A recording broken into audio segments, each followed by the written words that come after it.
Good morning, good morning, good morning. And yellow and green. Good morning, good morning, good morning. Yeah, y'all need to get in here because we need to talk about this. Because I need to figure out if I'm the problem. So I want your help to help me figure out if I am actually the problem, and I will take your advice. So, I'll wait till a few more of you guys get in here while we're talking.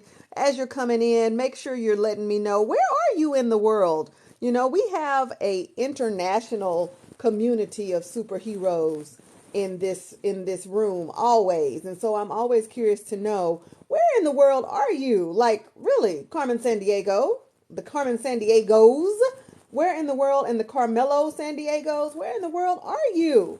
So, listen, I want to get into this because I think it's super important that we talk about something that happened to me.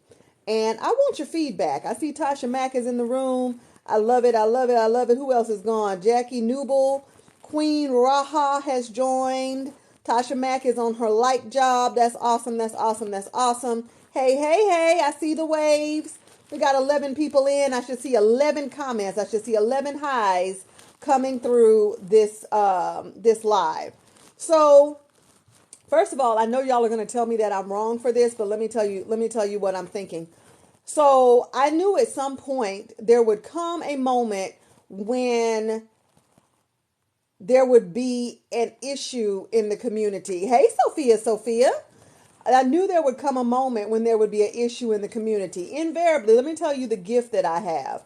So this is a gift. I have the gift of being able to vex somebody or annoy them in some way that they just feel like they have to take some very divisive action. I'm doing well, Sophie. How are you? Sophia, how are you?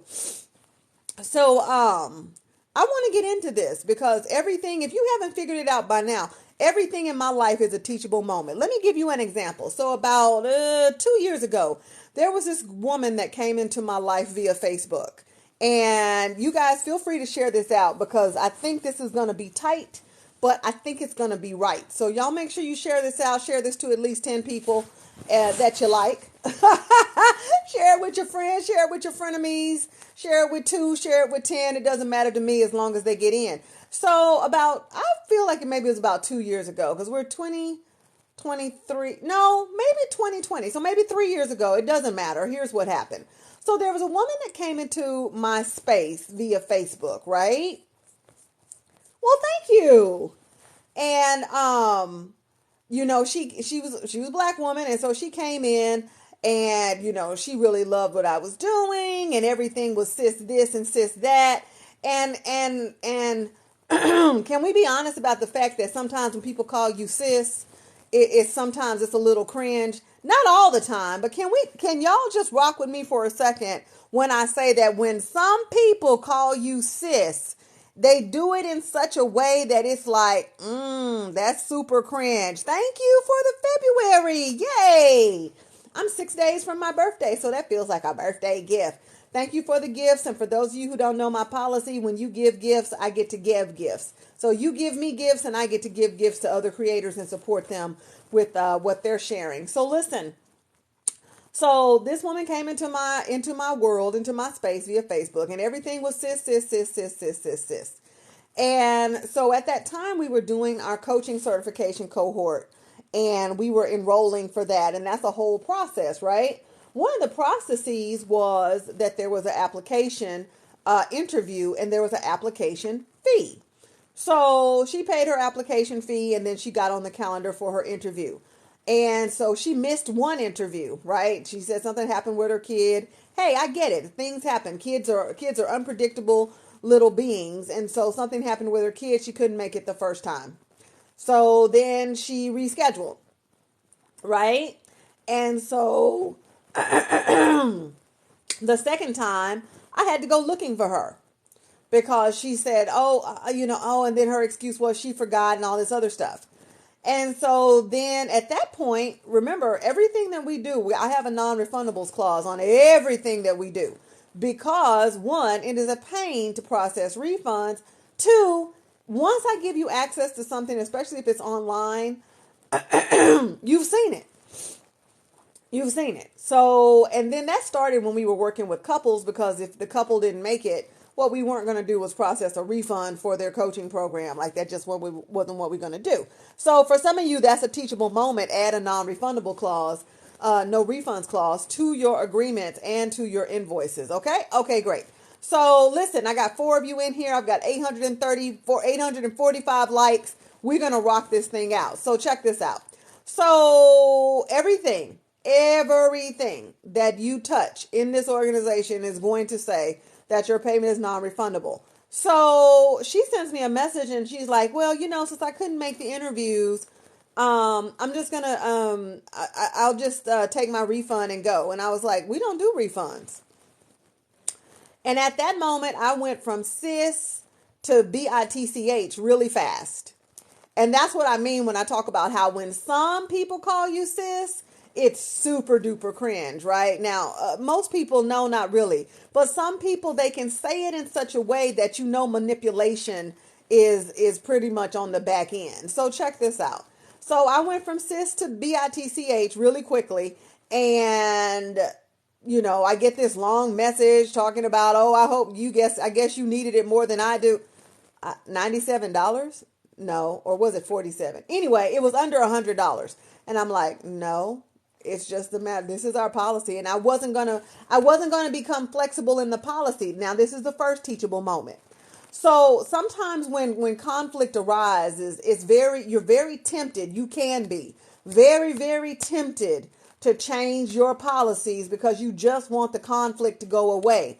And what I will say to you is, if you do that, you usher in an energy that you are unwilling to advocate for what you know is right for you and your business.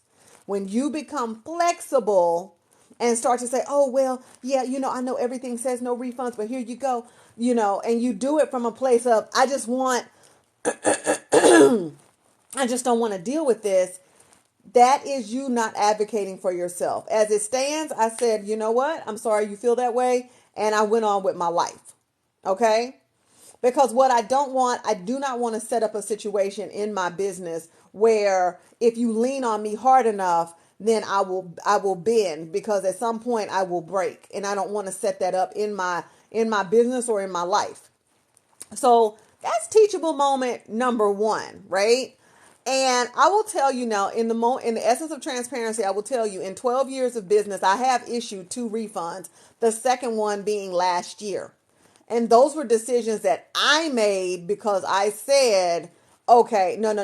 I don't want to do business with this person ever again in life. I'm going to turn back time like Cher, and we're just going to set things back as if we never met. And so that's when I did that. But to just get people to shut up, you want to bend it. That's almost like, just that's basically giving somebody their way under duress. The policy is what the policy was. And we gave her 2 opportunities to do the thing that she needed to do. She didn't do it. And so there was that. So that's not what I want to talk to you about. I want to talk to you about what happened yesterday, because it's super important that you get this. I'm so happy. Let me know who's here. Like, tell me who's here. Who's here? What's your name? What do you do? I know Tasha's in the house. I know Sophia's in the house. So tell me, what do you do? Have you shared this live with somebody? Are you new to the space? Sometimes when I do morning lives, I do them faceless because it's just easier for me to just hop on really quickly and share what I need to share. But I also repurpose my content. So I'm just curious, who's here? Are you new? I guess I can make my life easier. Not enhance, silly. Interact. Quick poll. Oh, no. I thought I had that one in mind. I guess maybe I don't. Let's see. Do you have a business? You join the intensive? How can I serve? No, I don't have a new one. You're a designer. Awesome. A local artist. That's fantastic. You shared with 30. You're an aspiring event planner. That's awesome. Oh, hi, Bernadette. Very new to TikTok. Social worker. Awesome. Okay, awesome. So good. I know that you guys are here. And so I'm one of those people that believes when you find me, I'm for you. So here's the deal, guys. Here's the deal. Wholeheartedly. So what happened yesterday is that, like I said, this community we have built because of the follow train and all these other things, being connected. I actually had some content that went viral.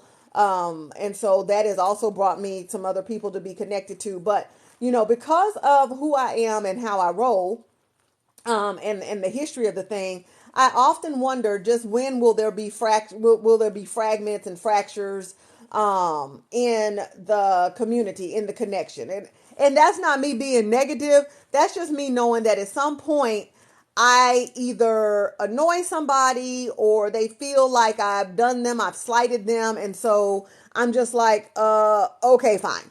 All right. Okay, fine. Can y'all relate to this? Have you ever had a situation where just out of the blue somebody felt like you slighted them and you didn't feel as if you slighted them, but they felt really like you slighted them? And so, listen, as I always say, everybody, every single solitary person watches this live and that'll catch it on the replay over on YouTube, where I'm also Stephanie D. McKenzie. You are entitled to your feelings. The problem is that your feelings are not the facts. So let's get into the facts, shall we? So yesterday I did something on Facebook. So some of you don't know this about me, but I'm addicted to scents, y'all. I'm a whole huffer. I love scents. I love to smell them. I love to spray them and wear them and have them in my home. I love scents. And so out of that space, I developed a real love for essential oils. Who loves essential oils? If you do, put oils in the comments. And so I really, really, really love essential oils. In fact, so much so I have an arsenal of essential oils. And so something that you don't know about me, despite the fact that I talk to you guys about, branding and marketing and mindset, if you haven't ever noticed, a lot of my lessons have that very, very heavy energetic and spiritual piece to it. So nothing is ever pragmatic for me. Nothing is ever just strategic for me. We've got to have the energetic and the spiritual. So out of that space, I do a lot of things. I'm also certified in meditation and mindfulness. And so I do a lot of things out of that knowledge base. So anyway, back to my cupboard of essential oils. Okay. Oils. Yes. Okay. So I love oils. So something that I do is for my body oils a lot of times is that I keep fractionated coconut oil in my armoire. And so I have a bottle that I will spray, I will pump the fractionated coconut oil in, and I will intuitively stand in front of my armoire in my bathroom, and I will pull out oils and make a blend. And that'll be my blend for my body, right? Sounds like fun, right? Tell me, doesn't that sound like fun? If it sounds like fun, put fun in the comments. So on Facebook, I posted, it's so funny, y'all. I posted that something you don't know about me is that I intuitively blend oils. And last night, well, not last night, Friday night, I made an oil blend that for some reason just wants to be called Pull Up On Me. And it's got like bergamot in it and black pepper and grapefruit. And it's just delicious. And I love it. And so, somebody sent me a message and they said, oh, can I buy it? I'm like, can you buy it? Now, mind you, I've never sold oils. This is not what I do. I don't do oils like selling. That's not what I do. In fact, I don't think I've ever made a blend for anybody except myself, if I think correctly, except when I go to my perfume lady, that I have a lady that does custom oil blends. And so when I go see her, then, I'll make something, or if I take somebody with me, I might make something. But as a business, no, I don't do that. So this woman is just like, oh, I want it. I'm like, huh? Okay. I don't know anything about this. So I reach out to somebody that does know something about this. And I asked them a question. And let me tell you what happened next. You will not believe this. In fact, let's guess. Let's guess. Give me 3 guesses. Like, what do you think happened next after I asked this person, whom I've been communicating with, whom I have talked to, whom I have supported? Tell me what you think happened next. Drop that in the chat. Just please tell me. I would love to hear your guesses. What do you think happened next? I know what you probably wish would have happened next, but what do you think happened next? Hey, Tiffany Smiles, what's going on? Join in. We're having a teachable moment right now. I guess so, Tasha. I guess so. Because what she did next was she blocked me. And I'm like, let me get this straight. I've supported you on this app. I have had a conversation with you in real time. I have, um, talked back and forth. You've asked me questions about things that I do, and I've answered them. So why is it when I ask you something about what you do, it's block worthy? Can y'all help me with this? Help me. I want to know. Help me. Help me. I want to know, because if I'm wrong, please tell me that I'm wrong. Because I get a lot of questions in my DMs. I get a lot of questions from other coaches. I get a lot of questions, right? And I try to pride myself that I operate in a certain level of integrity. So I would have never thought that asking somebody, and I gave them the whole story, like somebody randomly wants to buy, a blend of oils that I made. How do I do that? Like, I don't even know how to do that. And I'm like, I was just going to make the lady like, a little bottle and, send it on her way. I don't know. This is not something I want to do as a business. This is foolish. Foolish, y'all. This is a major red flag for me or a major red flag for that person. Let me know, Bernadette. Let me know. Because like I said, luckily there's not like 103 people on this live. Like, we can just have a conversation, just kind of vibe. It's a her thing, definitely a personal problem. Okay. Because at first I didn't even know what it was, because I was like, interesting. For that person. Okay, for that person. I personally think it was weird. Because like I said, people send me messages all the time. They'll ask me about marketing things. They'll ask me about, and these people are in my business. Like, some of them are and some of them aren't. Some people that aren't in my business might say, hey, how could I do this? Or how could I do that? Or how could I don't really care. I really don't care about you asking me a question. Right? I knew what you meant, Bernadette. So I really don't care about people asking me a question. Because, I mean, shocker, there are more marketers in the world. I'm friends with a lot of marketers. I'm friends with a lot of marketers on this app. With intention. Because I don't know if you know this, but there are 8 billion people on the planet. But I'm like, I'm like, Tasha, help me understand, right? Help me understand, what is the wronging here? Like, what's the wronging here?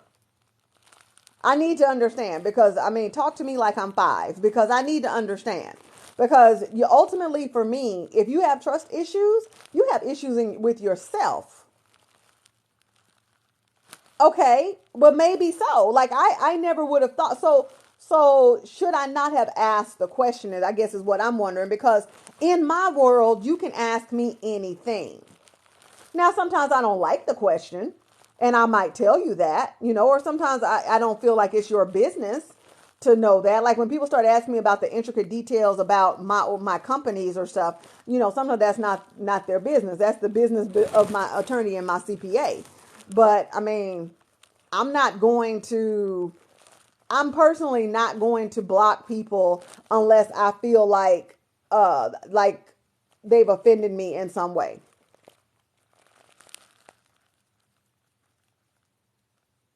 And I'm like, I don't know how I could have offended. So y'all let me know. Like, be honest. Like, it's just 3 of us. It's the 4 of us. Like, we can have a conversation, really, about this whole thing. Because, like I said, people, you can ask me anything. Some of you know me. You've had engagements with me. You can ask me anything. I don't care. It's not my responsibility. But I was like, well, you know what? Let me check myself before I wreck myself. Now, the one thing that I said previously was that I was told another person that's usually on my lives, and I said, well, maybe it was an error and it'll resolve itself. Maybe they didn't mean to do that. But it takes a few steps for you to do that. So I think I have to believe that it was done with intention. That's what I have to believe.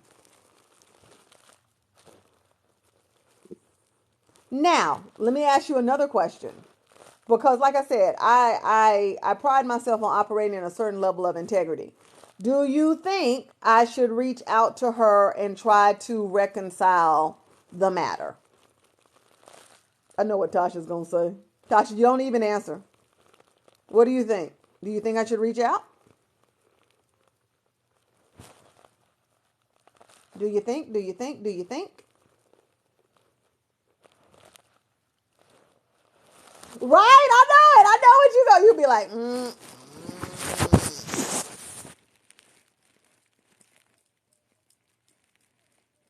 Okay. Bernadette says I personally would not. Okay.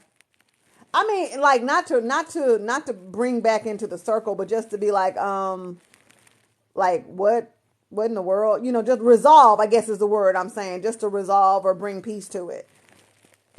Because I would actually do that. I'm kind of that person. Just to get an understanding. Okay, gotcha. Yeah, no, I don't want to be connected to that person anymore. If that's the way that they respond to me, that's kind of, what do you say, like red flaggish. That's very red flaggish to me. So, okay, I might be inclined to do that, cuz, I'm just like, what in the world? Like, what did I miss here? Right. I'm like, yeah, I don't really want to be, um, I don't, well, I mean, and then that's another thing, right? So if you don't want to be connected to the person, okay, another teachable moment number 3, you know, if you don't want to be connected and you're not connected, can you just leave it at that? See, I think if I was in a place where I consider this person a friend, that would be one thing. But since I consider them an acquaintance, I think I would be okay. I'm trying to think how I would coach somebody through that. I think if you wanted to still be in relationship with the person, then that's one thing. But if you don't have a desire to be in relationship with the person, then why reach out? Oh, honey, I'm feeling fine just now. I said, you know what? This is a teachable moment. I'll go ahead and I'll do a live really quickly and we can process this out kind of in real time. So I'm trying to think how I would coach someone through that. And I feel now there's a part of me that says, if you don't want to have the connection to the person, then what's the point of reaching out?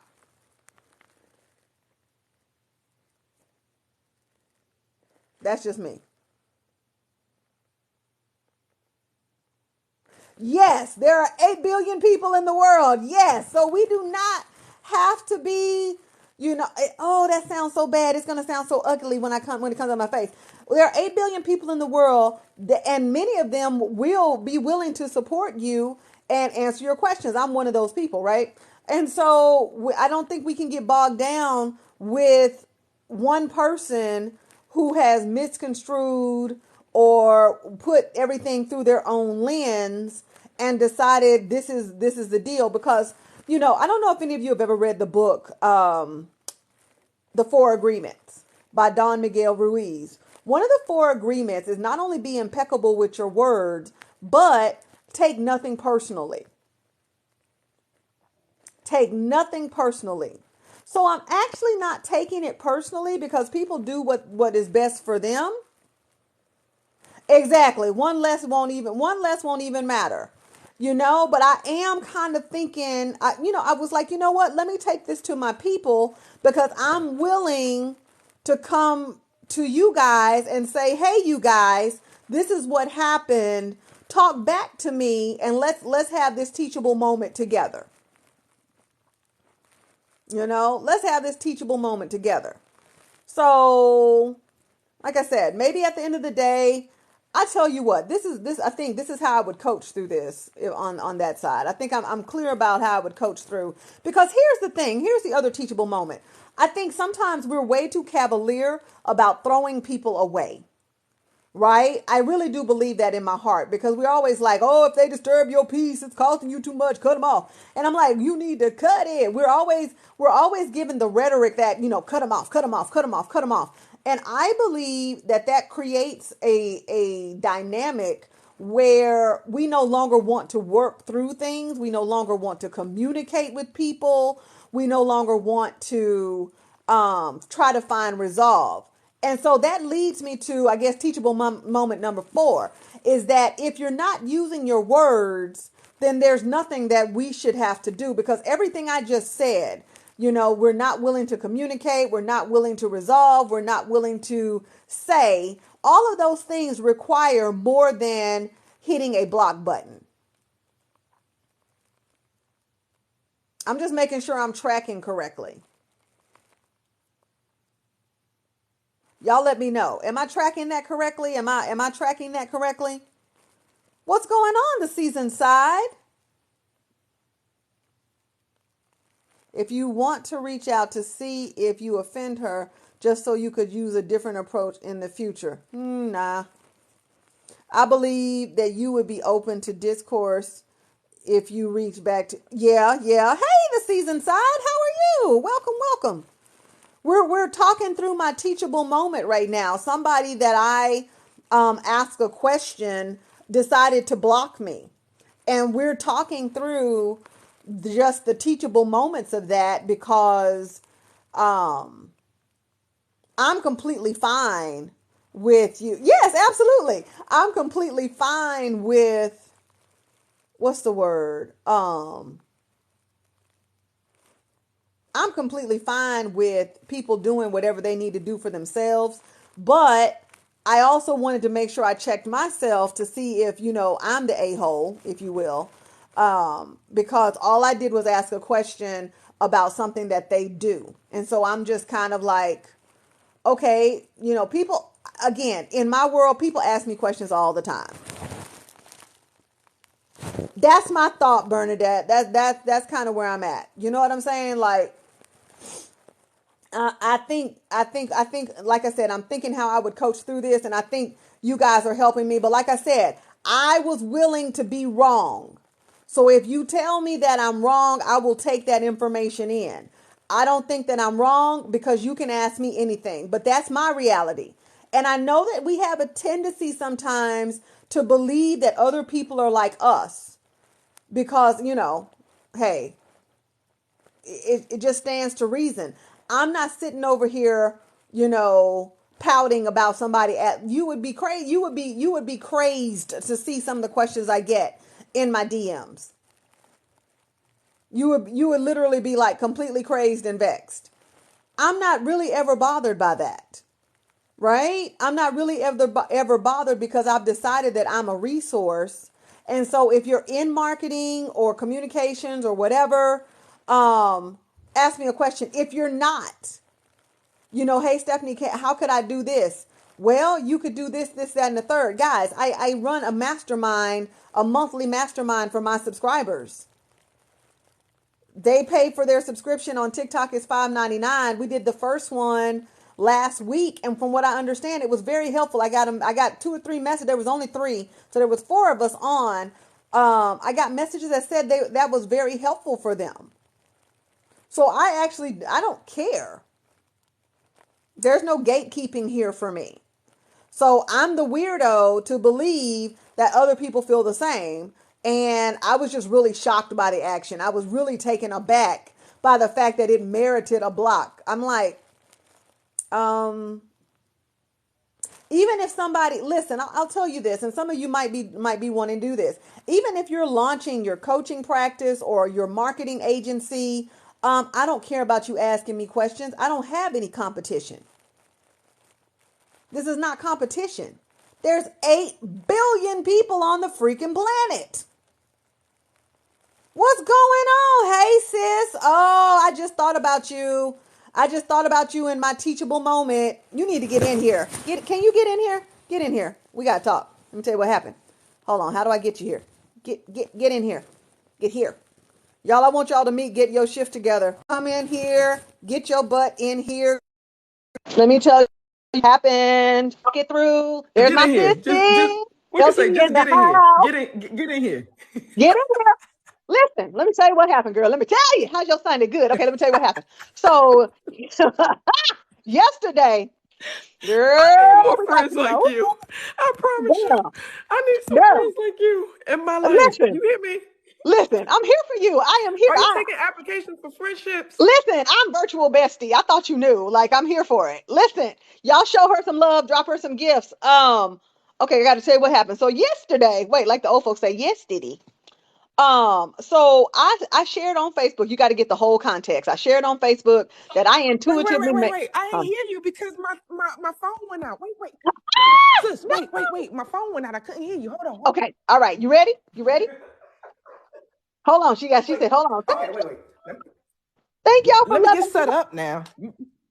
Listen, Okay. I'm set up y'all. now. Go ahead. Okay, y'all want to have, listen, LT is the person for us to have this conversation with. We just having this teachable moment, right? We just vibing. So let me tell you what happened. So Yeah, go ahead. yesterday, actually Friday night. So you don't know this about me, but I intuitively make oil blends from essential oils. That's what I do. That's my thing. Better And do so it. You better do it. listen, and I love it. So Friday night I made a blend. I was going out to dinner with my god brother and my god sister in love, and I made this blend, and all I wanted to call it was pull up on me. Oh, it's delicious. It's got like No, call bergamot. it pull up on me. Pull up I on did. me. I am. Girl, it's got like bergamot and black pepper oil and grapefruit, and it's just oh my God. Listen, y'all, we heard it here first. She got some pull up on me. On. Listen, that's a whole brand. Pull up on me. I'm gonna need that spray. Go ahead. Listen, Go ahead. I'm gonna need listen, it in let me spray. tell I you, want you to. ready. Okay, go Listen, ahead. listen, Go ahead. you ready for this. Okay, so Okay. I don't, this is just something I do for me. Like this, I don't have no oil business. Can you That ain't do it what for I do. us? Because even in the business industry, we do need oils to help us to, kind of balance. I got my money We oil. do. I got my We love do. oil. I got We all my do. oils. Yeah, come We on. I'm gonna need some and pull up on me though. I'm gonna need some listen, pull up okay, on me. so look, so I go on Facebook and I said, hey, on Facebook a lot of times I'll just share one because I got more characters, but those are the people that know me, whatever. So I've known them for years. I'm like, hey, some of y'all might not know about me is that I make these oils or whatever, and that's the post. I just wanted to share that I made an oil, and all I can seem to call it is pull up on me. That's the post, okay? So Mm-hmm. everybody's like, oh my God, I didn't know you did that. Oh, la, la, la, la, la. Okay, so this woman. I don't really know her. She's like, oh, I want some. Huh? Mm, Okay. okay. Okay. So, all right. So I don't know nothing about selling no oils, just like old girl didn't know nothing about birthing no babies. I don't know anything about selling oils. Okay. I don't. Okay. And so I said, oh, but I know somebody that does. So I reached out to someone. Thank you, Season Side. I reached out to someone that has expertise in that industry. And I Mm-hmm. just said, hey, real quick, um, somebody, I said, I randomly made this, and this woman randomly asked me about buying it. And I'm like, how do you do that? What am I supposed to put it in something? Like, what do I put it in? Where do I get what I put it in? Thanks so much for the help. Now, you want to know what happened next? Mm-hmm. That person blocked me. Because they wouldn't use what you just said though. Huh? They only blocked you because how much information did you give them? I'm gonna tell you why they blocked you. I told them about I randomly said, but they know this is the crazy part. They know me. Well, we're acquaintances. And so I was like, somebody randomly asked me about, I said, I randomly said that I made, wait, what did I say? I said that I said on Facebook that I randomly made an oil blend for myself and now somebody wants it. I don't know what to do with that. What do you do? Like, where do I get Mm-hmm. a bottle or something? Because I was just gonna make the lady like a little bottle and send it. I don't know. This is not what I do. So I Mm-hmm. was just Mm-hmm. like, Mm-hmm. okay, do I send it in a dropper? What do I have some plastic bottles. Is that cool enough? Like, I don't know. Like, I was just like, thank you for the help. And they just blocked you. So either one or two things happened in that Talk was to me.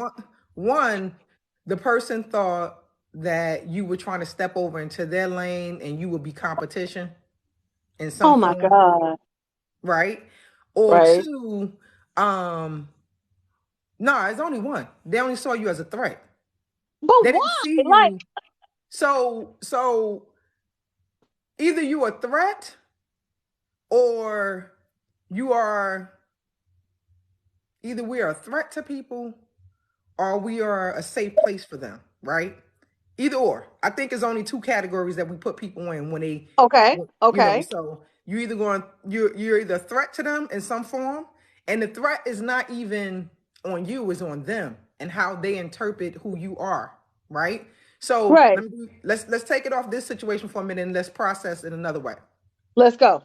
With all these different people out here doing branding and doing all that stuff and coaching on business, and you got Right. coaches here, you got coaches there, you got coaches Right. everywhere. Here's a coach, right?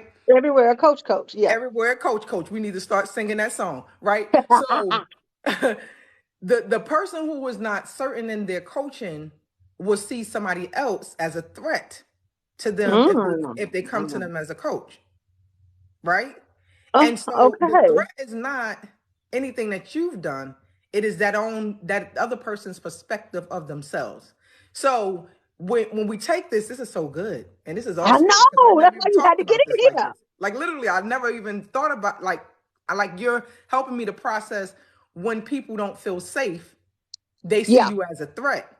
my So lord. even if she knows you, she may have been threatened, or may have been threatened, whoever may have been threatened, Right. you may be stealing ideas from them, even though that wasn't even the case. So they Huh? automatically go into oh, this is so good. They Oh, automatically go into protective mode. And so so protective good, mode right? say, when you are a threat, then I must block or act. Oh God, this is so good, I'm God. just I'm just telling you that's why you had to get in here. Like break like it's so what you're saying is so real, and it's also like I said, it's such a teachable moment Ooh, you're gonna have to because download this one because I'm gonna have to hear this one back. Good God from listen, Zion. you're gonna definitely have to hear this one back.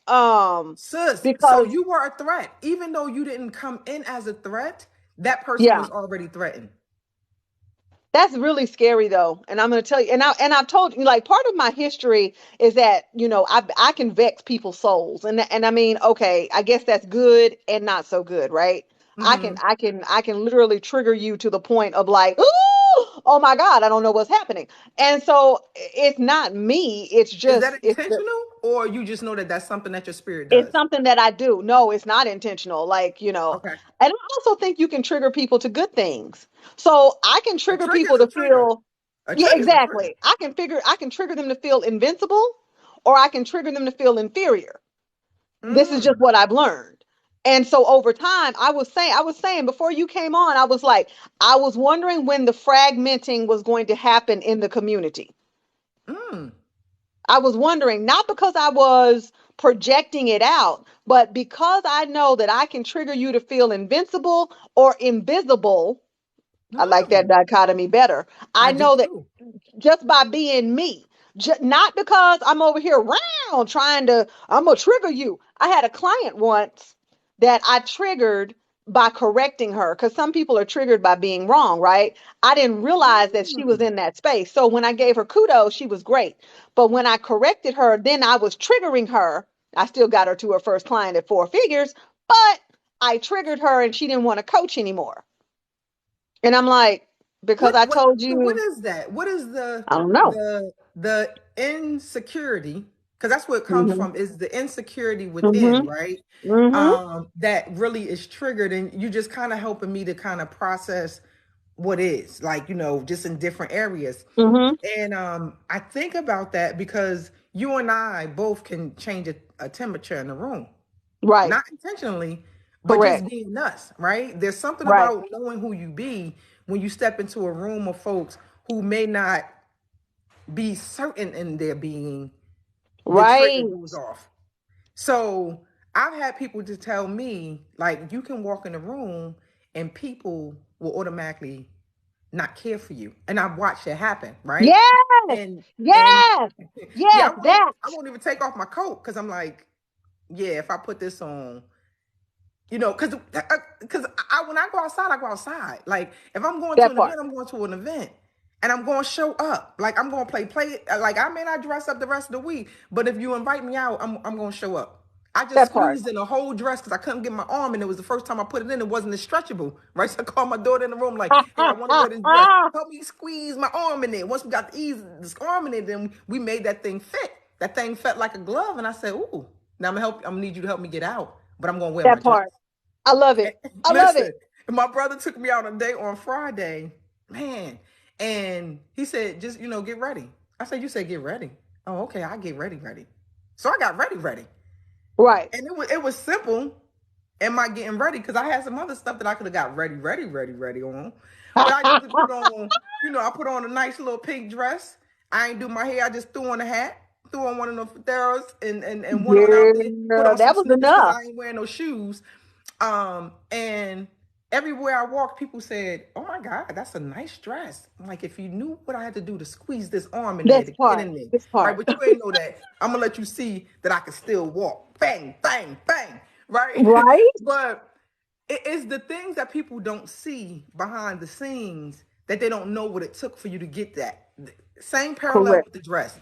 They wouldn't have Correct. never known that Correct. But you and the I had dress were to fighting. twist, turn, and Listen. and do this because I wanted to wear a dress that I've never worn before, and it wasn't. I done tore the tag off, so I'm like, it's not as Oh, no, it's stretchable your or dress now. gettable as you know what I'm saying. But I think I can fit it. Like once I got it on, we was cool. But it Yeah. was what it took to get into it. So a lot of times when we walk into a Ooh. space and people are triggered by their own insecurity, they don't know what it took to build the confidence that you and I have to walk into a room. It took me not believing in myself. It took me not liking my own features and then coming to grips with these are my damn features and I get to put my lipstick on and no matter how big my lips is, people pay to get these lips. You know what I'm saying? My Lord. It took, they don't know what it took to get to the point that you walk in the room with your head up, but they are insecure because they don't have the insight to the stuff that you went through to get to where you are right now.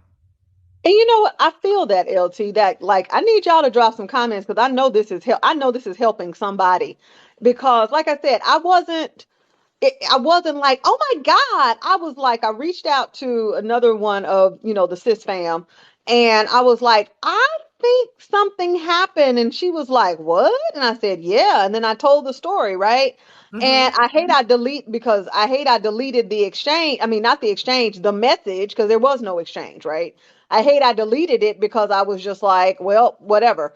And so you make a really valid point about how just existing in your own power can be so triggering for some people. You know what I'm saying? And I'm not going to sit here and say, oh, she was triggered by, well, clearly you were. And I'm like, That I happened. still rest on the fact that, like you said, there are other branding and marketing people on this app in the world, right? Mm-hmm.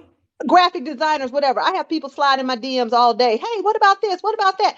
I don't care. I don't care about quote unquote gatekeeping. I don't care about that. I have a really good friend that's a graphic designer. He sends me his designs and says, does this make sense? Do you like can't I mean, and technically, I guess if I wanted to get offended, well, you should have. I'm not offended. I'm just like, I think we need some more white space on this, whatever, whatever, and that's our relationship. You know what I'm saying? Like Mm-hmm. I and I get it. I know that we shouldn't try to make other people act the way we would, but sometimes the things that I do, they're just so common to me. Mm-hmm. I'm just like, oh, well, you know what? If I would ask somebody who knows how to do this, okay, great. And I'm sitting here, I could see if I would have said, yeah, you know what? I was thinking the other day, I'm going to start my own oils company and blah, blah, blah, blah, blah. At that point, I probably would say, do you have a consulting rate or something like that? You know what I'm saying? If I just But it's didn't know. just information, though. The thing is that It if you come really to me and you is. ask me for information, I'm already engaging in a conversation with you in some form, whether it's over text or something like that. Then I'm just I'm just being. I'm just being and I'm sharing information. If you ask me Exactly. to stop what I'm doing to now give you information, then we need to consider whether this, my time. I literally was thinking about this as I was walking out the back out my room and coming in the living room before I even got on with Wow. you, was about our time and how, you can't get that back and those type of things, right? Like, this moment I'm sharing with you is priceless and we don't put money on it. We just share. We just really just Exactly. share. And because we know that we're building a connection that's way beyond Correct. even TikTok. You know what I mean? I Correct. always get great vibes when I come in the room with you. You Ditto. always give great vibes when you come in my room. So I'm like, listen. Then you said you got to get in here. I start cracking up like, It's okay, like, I'm get gonna in get there.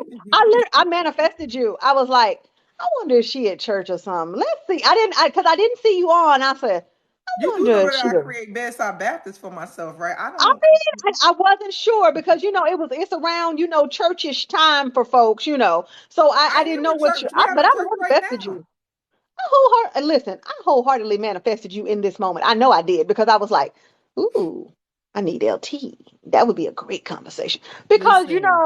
I think the challenge, I'm serious. I straight up manifested you. And then here's the other part. This is what I know so well is that, you know, in any relationship that matters, there will be conflict, right?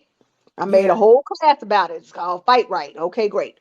And so I feel like even as we're building a relationship on and off of this good clock app, as Keisha likes to call it, Keisha N. Jordan, um, she calls it the clock app. I love it. And so if there came a time when we weren't vibing, I believe we would have a conversation. And I Yeah. think that's the part that took me aback. That someone that I have supported, that I have had a conversation with, that I have poured into, when I asked you a simple question, you didn't respond and say, "Oh, dang, Stephanie, I feel kind of blah blah blah blah blah blah blah." Your response was to block me. So here's the other piece with that, right? Once Yeah, you know that you've identified what is, right? Because the block was one thing. Now, when yeah, we actually process it within ourselves and say, okay, what was that about? Because I'm pretty sure you was right, right, like, right, what the hell was that about? right. When we look at, then when we start to reflect back to ourselves and says, did I do something? Did something happen? That's why we're No, here. right? So none of that happened on your part besides you asking the question. Okay. Two, the next thing is, if I was able to, I would want to know, is that person okay, right? Because I've already had a connection with the person on some form, some plane, or whatever. But since Uh-huh. that person blocked me, I now have to evaluate what just happened. And what Right. just happened was simple. They blocked all entry and all exit. So what we're going to do at this point is we're going to accept that. We're going to accept that for what it is, Fact. process that, but also know, to some degree, that somebody felt a place of not safety. That person felt that there was a threat. That's the only way that I could think, because you would only block Yeah. someone that feels like you a threat, right? Right. Blocking simply means that I don't want you to have access to me. That's Correct. it. So the only people that you don't want to have access to you is if you find them to be a threat. I literally, Steph, I can't come up with another No, I mean word it's besides fine. I'm threat. You not get what I'm offended. saying?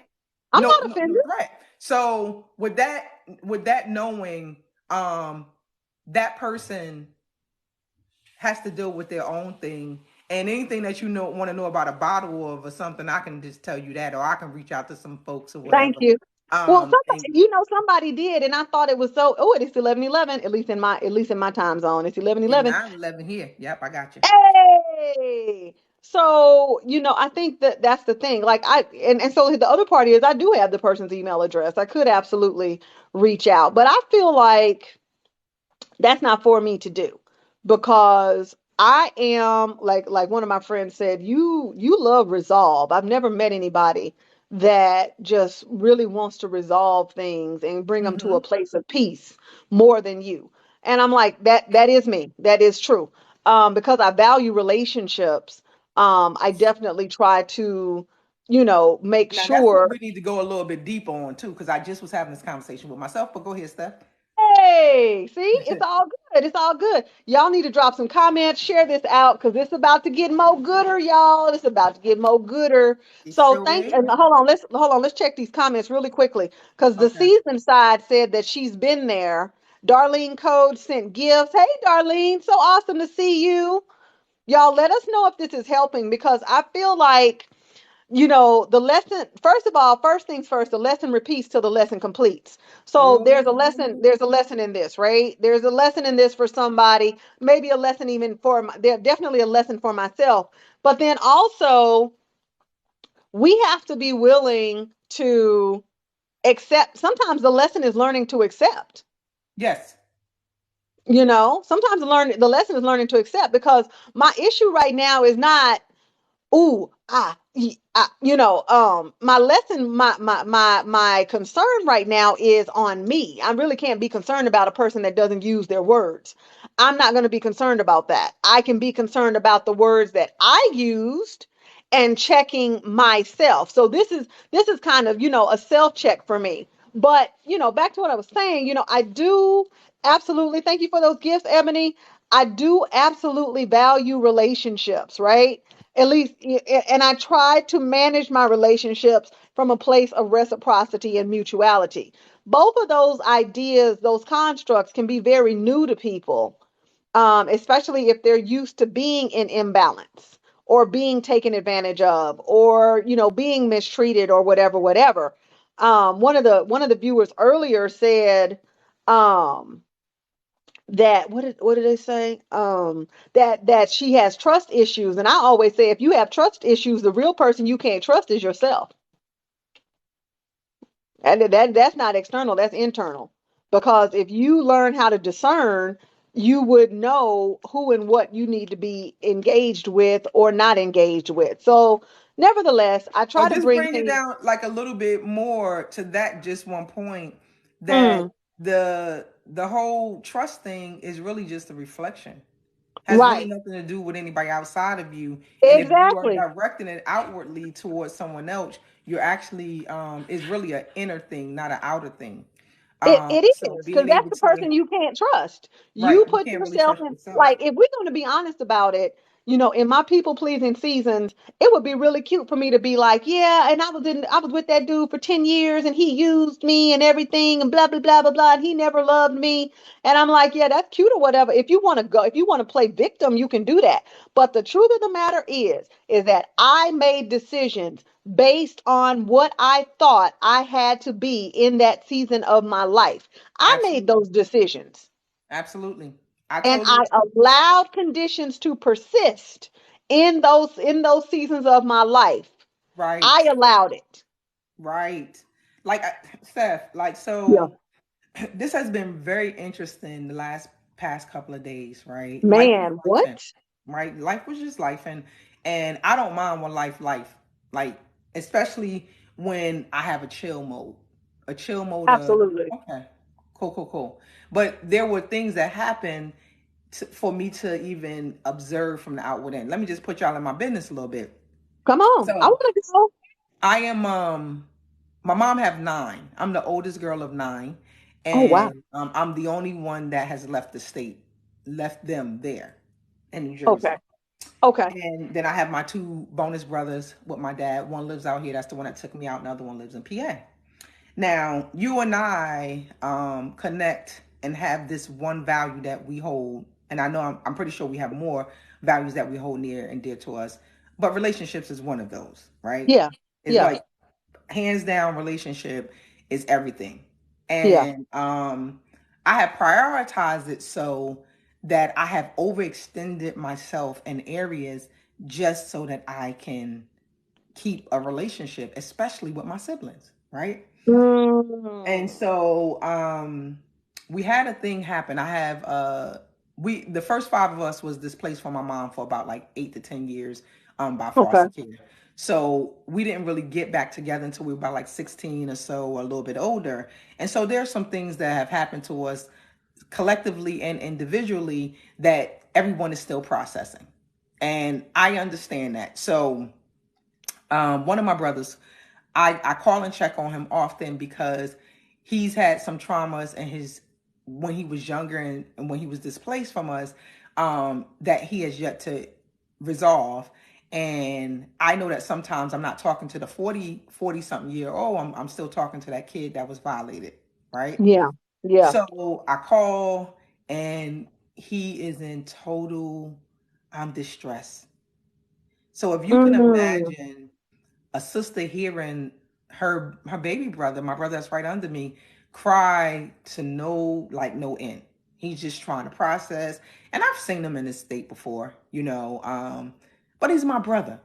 You know, at the end of the day, Right. he's my brother. And so, as much as I give on this, you can times that probably times 10 when it comes to my family. I've Right. been that way, and it's exhausting at times, Right. and rewarding sometimes, but mostly exhausting. And so, I go into our family group chat and I say to my brother, I say to my siblings, it's six of us in there, and I say to them, "Hey, is anybody available to go check on our brother?" So one says, what's going on? I said, well, he's talking about unliving himself. You know, he's having chest pains, his feet hurt, all this stuff. I'm just explaining what he's saying, but then I'm giving details of the conversation. And so, still chit chatting, and immediately one says, well, he's going to have to learn how to take responsibility for himself. I said, I totally agree. I'm not disagreeing, da da da da. Then another one comes in and says something else. Then my brother comes in that's over me, and myself, and this brother have the same mother and father. And so I'm saying he says to me in the group chat, he's not trying to be funny. However, whenever it's about money, da da da da da. And so I'm trying to figure out, where in my communication of, can somebody go see about our brother, then turns into he needs to take responsibility and he needs money and this, that, and the other. And I was trying to Mm-hmm. process that as well as I could, but Mm-hmm. in the term of me processing that and hearing my brother cry, I don't give two bubblegums about no money, and I'm not giving two bubblegums about his responsibility. I asked, can somebody go check on my brother? And I asked y'all Right. to go check on him because y'all are right down the street from him. And I'm all the way in California. He's in New Jersey. Because if I was there, I wouldn't have to ask y'all. I just would have went and took care of it. Exactly. But no one seemed to find that of any importance. And that bothered me. Like, I'm talking about bothered me to my core. To the Mm-hmm. point that we had a whole big blowing out and falling out on Friday of messages back Wow. and forth. And I simply said to them, let me just say this to y'all. If I have to get on a plane and come and see about him, I'm not coming to see none of y'all. I'm going to go see about him, and I'm getting my butt back on the plane and I'm coming home. So then my brother that's over me, who's been my favorite and I've been his favorite for years, like we were inseparable, says, well, if you feel like that and you come see him, then do that. I don't care if you don't come, this, that, and the other. But I'm not coming to see you either. And I said, Steph, I've been gone for since 2009 and no one has come to see me. Mm. I've been in California for 7 years and no one has come here to see me. When I was in North Wow. Carolina, they came as like a drive-by, but just one time. I was there for 6 years and no one came to see me. They then Wow. said to me that you left us. Oh, We didn't wow. leave you. Fascinating. Right. They went on to say just a couple of things. And so as I processed all that they said, and I kindly said to them, see, the only reason why I can say what I'm saying the way that I say it is Mm-hmm. because I got receipts. So let me just That share the part. receipts with y'all. Ooh. I done been to see y'all at least 3 to 4 times out of the year, and no one's come to see me. Anytime y'all need something, if I can be of support, I do that. I'm the first one that calls everybody. Could you imagine calling 26 nieces and nephews, eight siblings, your mama, all your aunties, putting together groups, but no one calls to check on you? Wow. And I said to them, I'm done. Correct. The most rewarding thing that I gave myself this weekend was to say that I'm done. And I Mm. will not be to see y'all. And this is my honest truth. If we don't have a relationship that's not beyond social media, I'm Mm-hmm. not running to you. I Mm-hmm. know. And if you're not reciprocating in some form, and I keep telling them, Mm-hmm. I'm not asking you Mm-hmm. to do what I do. I'm asking you to Mm-hmm. just put some effort into reciprocation. And as your sibling, all I've asked y'all for, if I call y'all, to answer the phone. I didn't even ask y'all to Correct. come see me. Because y'all talking about some, y'all not flying on a plane, but then you tell me that you getting on a plane to go to Jamaica to your best friend's wedding. How you getting on a plane when you can't get on a plane? But it's been, you can get on the train. And I recognize that people are not going to do what I do the way that I do, and I respect that. But I also recognize that I have overextended myself and I've put myself in a place of default and low energy as it relates to certain things. And I thought about Right. it. What if you would have put all your energy into the things that you was doing? What if you would have saved that $2,000 from taking your entire family there and put it into your business? Would you be right here right now where you are? Mm. Have overextended yourself and given to those who were just willing to take but not willing to reciprocate? And I must say, I have. And I Listen, just interrupted that by at least telling them I'm done. So I say I all that love to that. say this I love that though. I love it. is that sometimes it takes us a while to get there, Mm-hmm. but when you get there knowing that you've done everything on your end to do what you do to make sure that you have these connections. And when they don't reciprocate, evaluate from where you at and make a decision that's best for you. That's my Yep. that's my deal. That's my deal, Yep. Steph. It's been No, one of those weekends, and I was just like, man. yeah, it's been one of Thank those you for weekends. sharing. Thank you for sharing that with us because I think there's too much leeway and leniency Mm-hmm. given to family that acts in non-reciprocal ways. I call it Mm-hmm. familial abuse. I really do. Because when you get to the point where people are great about leaning on you, but when you decide to lean, you're gonna fall down.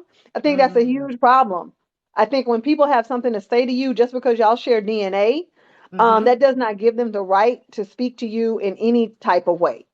I think family takes a lot of liberty oftentimes with the people that they know have done right by them.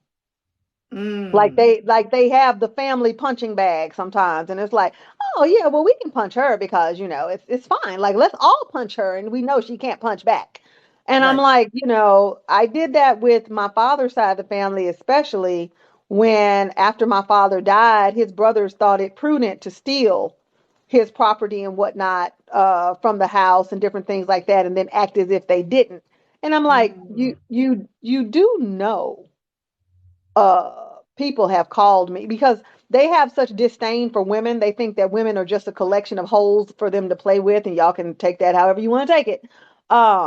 They thought that I was a dumb woman, like the dumb women that they deal with. I'm like, honey, I'm so far from the dumb women that y'all deal with. And the Right. truth of the matter is, those women aren't dumb; they're just desperate Mm.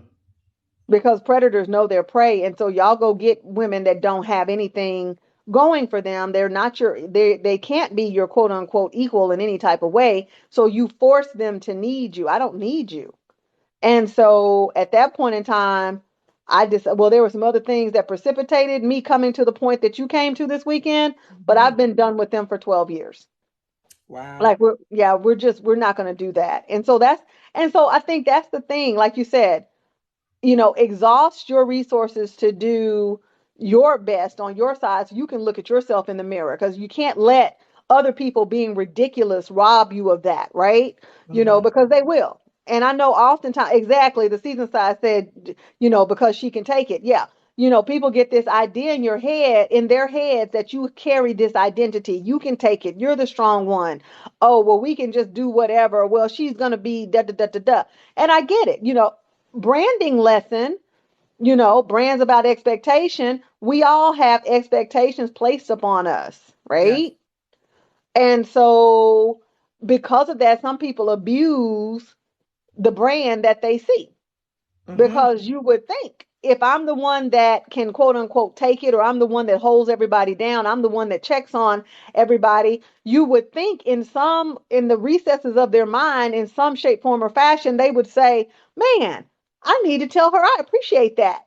Man, I need to tell her I know that's hard. You know what, man? Maybe I need to throw her a couple of dollars, not because she needs it, but because, that's my sister. I got some extra I want to share with you because you always share with me. You would think. None of that stuff, it rarely happens because most people are not healthy enough to give reciprocity.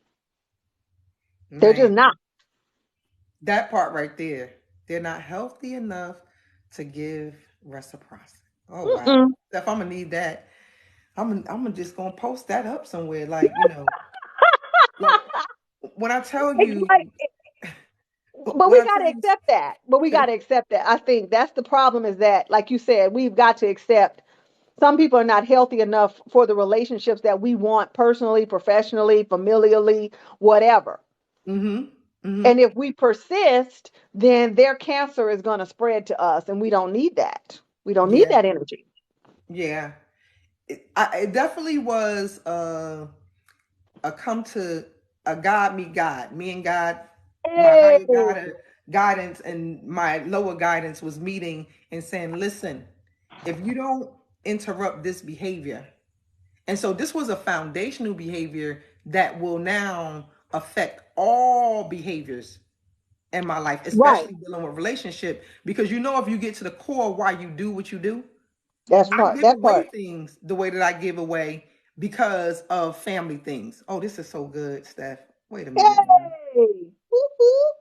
Well, if we really want to know why we do what we do, go home. Correct. Family of origin. I'm gonna need y'all to track this one real quick. This is gonna be a good one right here because I can feel it. Give it to us. I'm ready. If you really want to know how to interrupt anything, go home.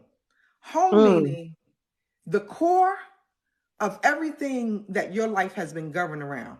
Home is your family. Home is the environment.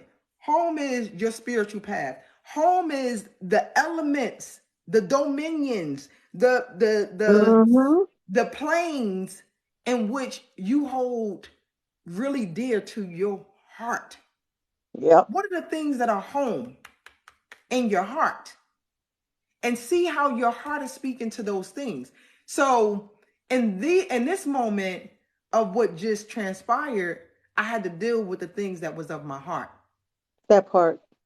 That's a home place right there, right? And the expectations that I have of those who have residence in my heart. Oh, That this is part. so good. Thank you, Spirit. So I'm gonna need this because I hear myself, but I probably need to hear me again. Yeah, I'm gonna Um, download this one. Wait, I'm gonna download this one for real. listen, the residency of the things that we hold in our heart really is Yeah, determining the behaviors or the results or the outcomes of the things that we want in our life. that What's in part. your heart?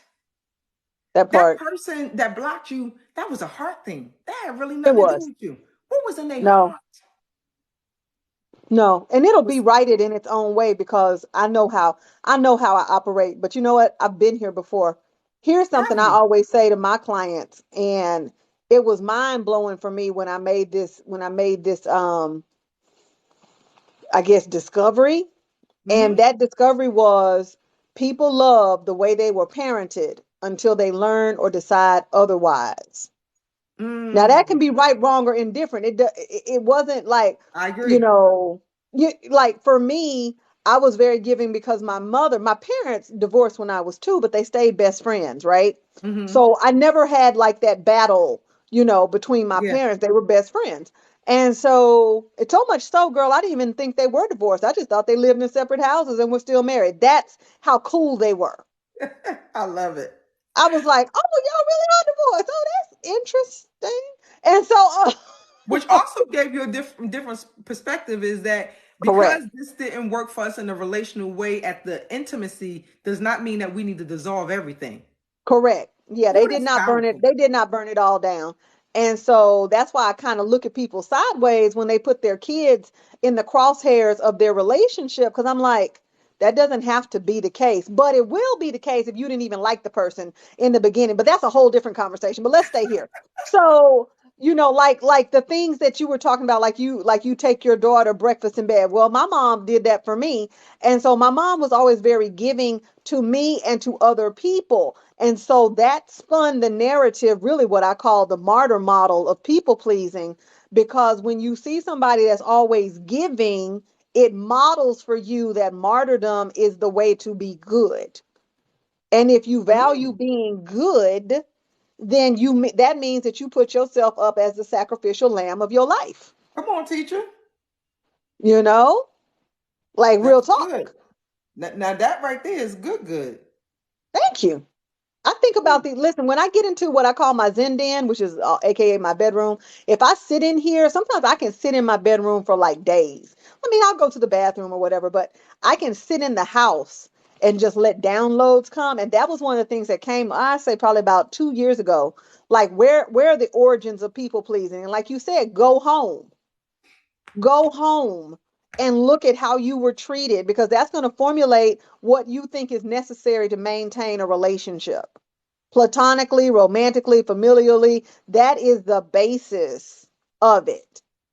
If people in your Mm, house always like to yell, one of two things are going to happen. You're either going to always like to yell or you're going to really want quiet. So you're I going to really want pendulum quiet. swing, or you feel me?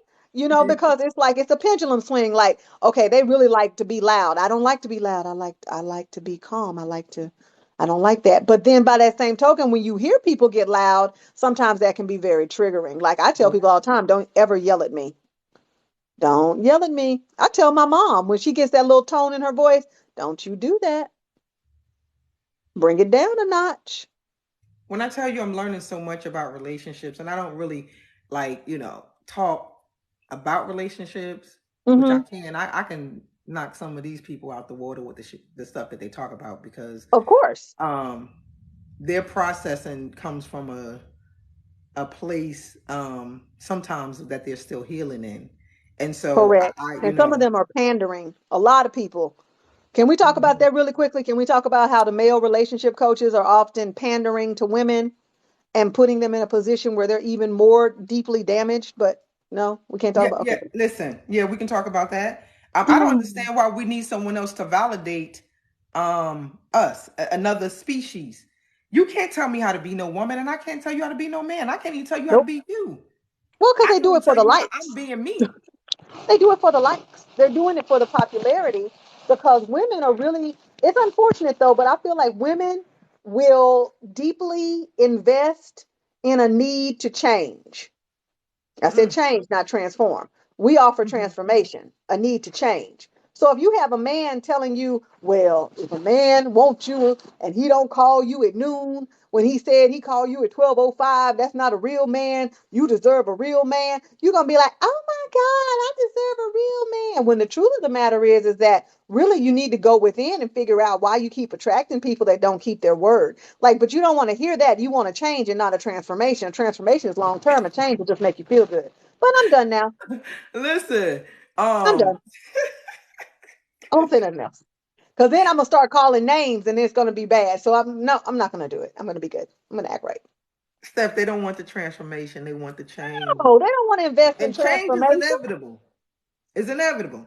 Right. It's inevitable. Everything changes around us. But do you want this transformation? Do you want to literally transform? But it starts with the renewing. It does. What can you It starts with unlearn? accountability. It starts Accountability. with that accountability. It starts with awareness first. Because That if part. you're not even See, aware, I would keep going. Like, come on. You know yeah, where we at. Come on. yeah. Like So yeah, we could keep saying where it starts from because I like that. It starts with you being aware that part. that you actually want something different. Because see, I changed Mm-hmm. the words from wanting something better because better does not always mean better does not mean from time to time it doesn't mean different. I would rather go with different and then let Yes, it I get like better that. over time as opposed to Yes. shooting to what I think is better because what I think is better may not even be better for me. It's just an illusion of better because of what I see somebody else have. Come on, spirit. Listen, I've been but if there. I look for different and evolve Yeah. into a different, the different is Yeah. going to give me the best version of what is transformative for me, not from somebody Yeah. else. And so when Yeah. we're in this app and we see people who have different aesthetics of different things, we think that that's better. That's not better. That's their world. And you can't call better for you looking at them by them. They're just a demonstration. They're giving you an example. But then you have to choose what you want that will accommodate your life. And what will be somebody used this word the other day that really Hmm. just keeps I think it was you, Steph. What a I think you said something about man, what was that term you used? what was About it about? about your overall life being the quality of life. That's it. The quality of life. When you said that the other day, I was like, yeah, it's about the quality of life. Mm. Mm-hmm. So what quality of life that do you want? Not compared to someone else, but in alignment with who you are. So when they Absolutely. said to me, they said, you left us. I said, you doggone right I left y'all. I don't know how y'all stay where y'all staying at right now. Ain't nothing healthy about the environment that y'all in. But you gonna tell me I left y'all? You daggone right I left y'all. I left y'all and I leave y'all again when it comes to the betterment or the difference of my life. I left an Exactly. environment that was very toxic. Every time I go back there, ain't nobody even smiling at nobody. Y'all mad at each other. I left y'all because y'all beeping horns on each other, trying to rush somebody out the way when you ain't giving grace to nobody. I left y'all because everybody that I know up there, their children have children, and none of my children have children because I needed something different. So yeah, I That did leave part. y'all. I left y'all because it was so controlling and I was giving so much. I thought that y'all didn't care about my giving, but I need to give to myself. So I left y'all to give back to myself. So I needed Ooh. something different. Ooh, Call it wait, wait, better wait, if you wait, want. I wait, called it wait, different. wait, wait. Okay, sorry. I had to give it. I had to do it. I had to Yes, do it. thank you, thank you. I just wanted It was something different. so necessary. I wanted something different. And when you want something different, it will cause you to leave everything that you know because you want something different. You can say it's better. Exactly. Exactly. It Because turns out to be better when you do something different. different versus better. That's a whole lesson in itself, you know. I think that Kevin's giving us air hugs and Munson under so majestic. Munson so majestic is in the house. Yeah, yeah, yeah. The Hello, the how y'all gang is doing? here. The gang is here. The gang The is season here. side said a lot, and a lot don't like change because of the accountability needed. Absolutely. So, I think, like I said, everything in my life becomes a teachable moment. I'm not coming on here to drag this young lady or whatever. If I was that person, I would not be. Well, I know what I can't say. I wouldn't be happy to be that person, because if I was that person, that'd be the person that I was. But I'm not here to drag her. I just feel like everything in my life really can become a teachable moment. Absolutely. And I'm okay with teaching and talking through it, because I've reached a point in my life where I can take kudos as well as correction. Come And on. that's an evolution in itself, though, LT, because some people have been so triggered by being wrong that being wrong is not an option. I'm like, well, if you're never wrong and if you're never corrected, then how do you grow? Because they're not Th- open. They're not open Right. to something different. It still goes back to what's different. Even Everything if goes, girl. That's a whole situation that you're putting out there, because I had to. It's kind of like I had to start training myself to say your best level versus your next level, because I feel mhm. like when you say next, it's like I've got to get to next. And I feel like best is a little bit like, okay, well, this is best for me right now in this season. It may not be Yeah. best for you in the next season. I think we have to really be attuned to what season that we're in. I personally Mhm. am in a season of my last lessons being tested. Remember, the lesson repeats till the lesson completes. I'm Mhm. literally on the completion round. You know how they have like the capstone project in Yeah, college? yeah, yeah. I am doing the capstone project of my last lessons on this plane in this season. That doesn't Mhm. mean that I won't get new lessons. I'm saying I can see very clearly I am on the capstone project of these last lessons. I'm being tested to see if I really am who I say I am. Like, will I hold true to what I believe even when I'm pressed? Because I And think you know that's the what, true Steph? I test. think, listen, I too think that I have come to a point of let me show you this again to see if the old version of you is still there. Correct. Right? Correct. Let me show you this again. Let me see how well you've been able to master this part of your life. Because the thing is that the That goal part. for me is to have self mastery in different areas of my life. Yep. So when I look at this, like literally, I could have had a total melt. Now, there was moments in the conversations that I did raise my voice at them, and I said some things, but I meant what I said. Mm, I meant every word that I said to mm, them, because some things need to be said, even if it makes other people feel uncomfortable. Sometimes you just got to say it. And so I had been biting my tongue for a long time, not saying what I really needed to say to save face for me and for them. Right. But then I also noticed that there was a level of me still trying to prove to them that I'm not who they once knew. And there's no more proving. I don't need to prove anything. I am who I am. So when they tell me mm-hmm. that you think you know it all, because that's what they said, you think you know it all. And so I help them in that. I do. I know a lot. That Before I part. used to defend. I used to defend myself. I used to try to defend Right, it right. and Because they say, weaponizing your intellect against you. And we're like, no, I don't know every. No, I know many things. I yeah, know the yeah. things. See, listen, when you come to a place in your life that you understand love in a form of I accept and appreciate without judgment, then I can accept even when you saying something that actually is an old reflection of me. Listen, or any kind of reflection or your perspective of me. That Your part. perspective of me does not make me who I am. I understand who I am. And I understand that in this process of y'all getting to know me over these 48 years, y'all ain't been around me for 13 years, that I've also created a narrative for y'all to be able to say things to make me second guess myself. That doesn't resonate with me, because I spend too much time with me. So when someone comes to bring something to my attention, I acknowledge, yeah, you're right. Yeah. Oh, you think you know it all? You're absolutely right.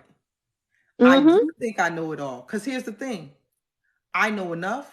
And if I don't, whatever I don't know, I'm willing to grow to know more of. And Right. here's another truth for y'all. The knowing that I do know, you can't talk me out of it. So let's get that straight. Let's get that straight. Ooh, I don't believe anything, but I do know some stuff. See, believing kept me listen. stuck. You know what I'm saying? Believe me kept me in an environment of hoping. And what do you say? Hope, hope don't work. What was that? Dick Gregory said, hope. You want Yes, hope? Man, he cleaned me up with that. So I don't hope for nothing. I that know part. some things. I don't Yep. believe anything, but I do know some things. Belief is just simply the thing that you keep repeating over and over till you make it true to yourself. I ain't got to convince myself of what I know, because I got evidence. Once you got evidence and you got receipts of what you know, you can't tell me that I don't know it. That's just it. Exactly. Exactly. That's just it. And ain't nobody gonna talk me out of what I know, because I lived it. I took information, I applied it to a situation, and it gave me these results. That's a knowing. And if it did not Exactly. give me the expected results, I tweaked it until it gave me a different result. See, that's the thing. I'm I with keep that. going back to different and better, right? Because Right. sometimes better seems like, one thing I recognize is that Better can be there's some deceiving. things that are equivalent, greater, equivalent or greater, right? Yep. So, when we only looking from the lens of this needs to happen this way, whatever I Mm-hmm. ask, whatever I ask is going to give me that, or it's equivalent, maybe a little different, or greater than what I even asked, because I not know some of the things that I actually want. I think I know it because I only have 1% inkling of that. But there is That an part. infinite intelligence that's intelligent, more intelligent than I am, and foresees things before I can foresee it. And if I'm still enough, I'll get the downloads to know, hey, make this different decision right here. What Right. happened over the weekend was for me to understand where my money flow was going. Not only where my money flow was going, where my time and my attention was going. So wherever attention goes, right? Your Yes. energy goes, everything Yes. flow. And so if you continue to look back, or you continue to give into places that does not reap a harvest, it's going to keep taking from you. Yep. It's going to keep taking from you. So I had to get home, y'all. It had to hit home, because I had to understand where some of the shifts was happening. Why is this Yep. shifting this way? Why am I experiencing this? Why are you holding on to that? I had to start questioning myself to find out what has been one of your biggest distractions. And I wrote down on the paper, which I'll probably talk about at some point, do we need a savior or do we need rescue? Mm. Because so many people are looking for a savior when really they just need a life preserver for the rescue. Ain't nobody come to save y'all. And y'all can take me to the bank on that. And I listen, believe what you want to believe. I told you I don't believe anything, but I do know some things. You keep looking for a savior when the savior only came to demonstrate the greater works that you are able to do. Read your word that says, and I shall leave you my spirit, but greater work shall you do. And you're still waiting for a savior to come do a greater work that was given to you to actually do for yourself. I'm done with that stuff. I listen. Listen. I'm just gonna sit right here. Yes. I am Casey Bass is in the house. Maybe she'll join us on this conversation. I don't know if she has time, but I'm like, I think it's so important. Like, I think everything that you're saying is so important because our relationships, right? Let's just start there. Our relationship with ourselves, our relationship to what we want, our relationship to Source. uh yeah, yeah. It that's what shapes us more than anything. Mm-hmm. That is what shapes us more than anything. Yes, it does. And I said earlier, one of the reasons why I decided to go live on this is because, I feel like we get too, okay, I feel like we get too caught up in the reality of cutting folks off, right? Like, oh, well, they breathe wrong, cut them off. Oh, well, they disturbed your peace, cut them off. Well, at some point, people are going to do that, you know, that they're going to do that. And a conflict may emerge, right? But the beauty of conflict is that conflict can build us and it doesn't have to break us. And so if we're willing to let conflict build us, then that's great. If every time there's a conflict, we or I end up broken, either in spirit or in my emotions or in my body, then those are people that we can absolutely, I think, feel fine about not being in relationship with. And I think that has to be okay. I think sometimes we get a little too cavalier about, well, they didn't say what I wanted them to say, I'm gonna cut them off. Well, that's part of the experience of being connected to other humans. Sometimes I say the wrong thing, sometimes you say the wrong thing, sometimes we say the wrong thing, but then we have to use our words to bring wholeness back and resolve back to that connection, if we ultimately value the people. And so at the end of the day, though, if it's breaking us, then we don't have to keep being broken to prove a point. I don't believe. I agree. You know, like, well, they broke my arm this time. Let me see if they're gonna break my jaw. No, like, or being excited that we made it through this last breaking. I'm like, no, it's not a badge of honor when you keep allowing people to mistreat you and call it love. That's not a badge of honor. Dr. Joy says some of our best lessons come through conflict. Out of adversity comes greatness. Yes. Yes, we have to check our own egos too. And that is ultimately why I jumped on here, was to check my own ego. Because, like I said, I know I can trigger you to feel invincible or to feel invisible. None of it is intentional. That's just my reality. And so But clearly I I don't trigger need it though, Steph. I, you. I You know what I I mean? I have I have unsubscribed to needing conflict for me to grow, right? I don't, Absolutely. you Absolutely. know, and so one of the things that came up in the Well, I like that. conversation was that my brother brought it to my attention Yeah. that one of my brothers we don't rock no more, right? But Okay. that was his choice. It wasn't mine. What Right. the last conversation I had with him was, he said, delete me. So Huh? here he Oh. said delete me, block me, or whatever. And I said, and it shall happen. And so And will. and it shall be unto you as you said so.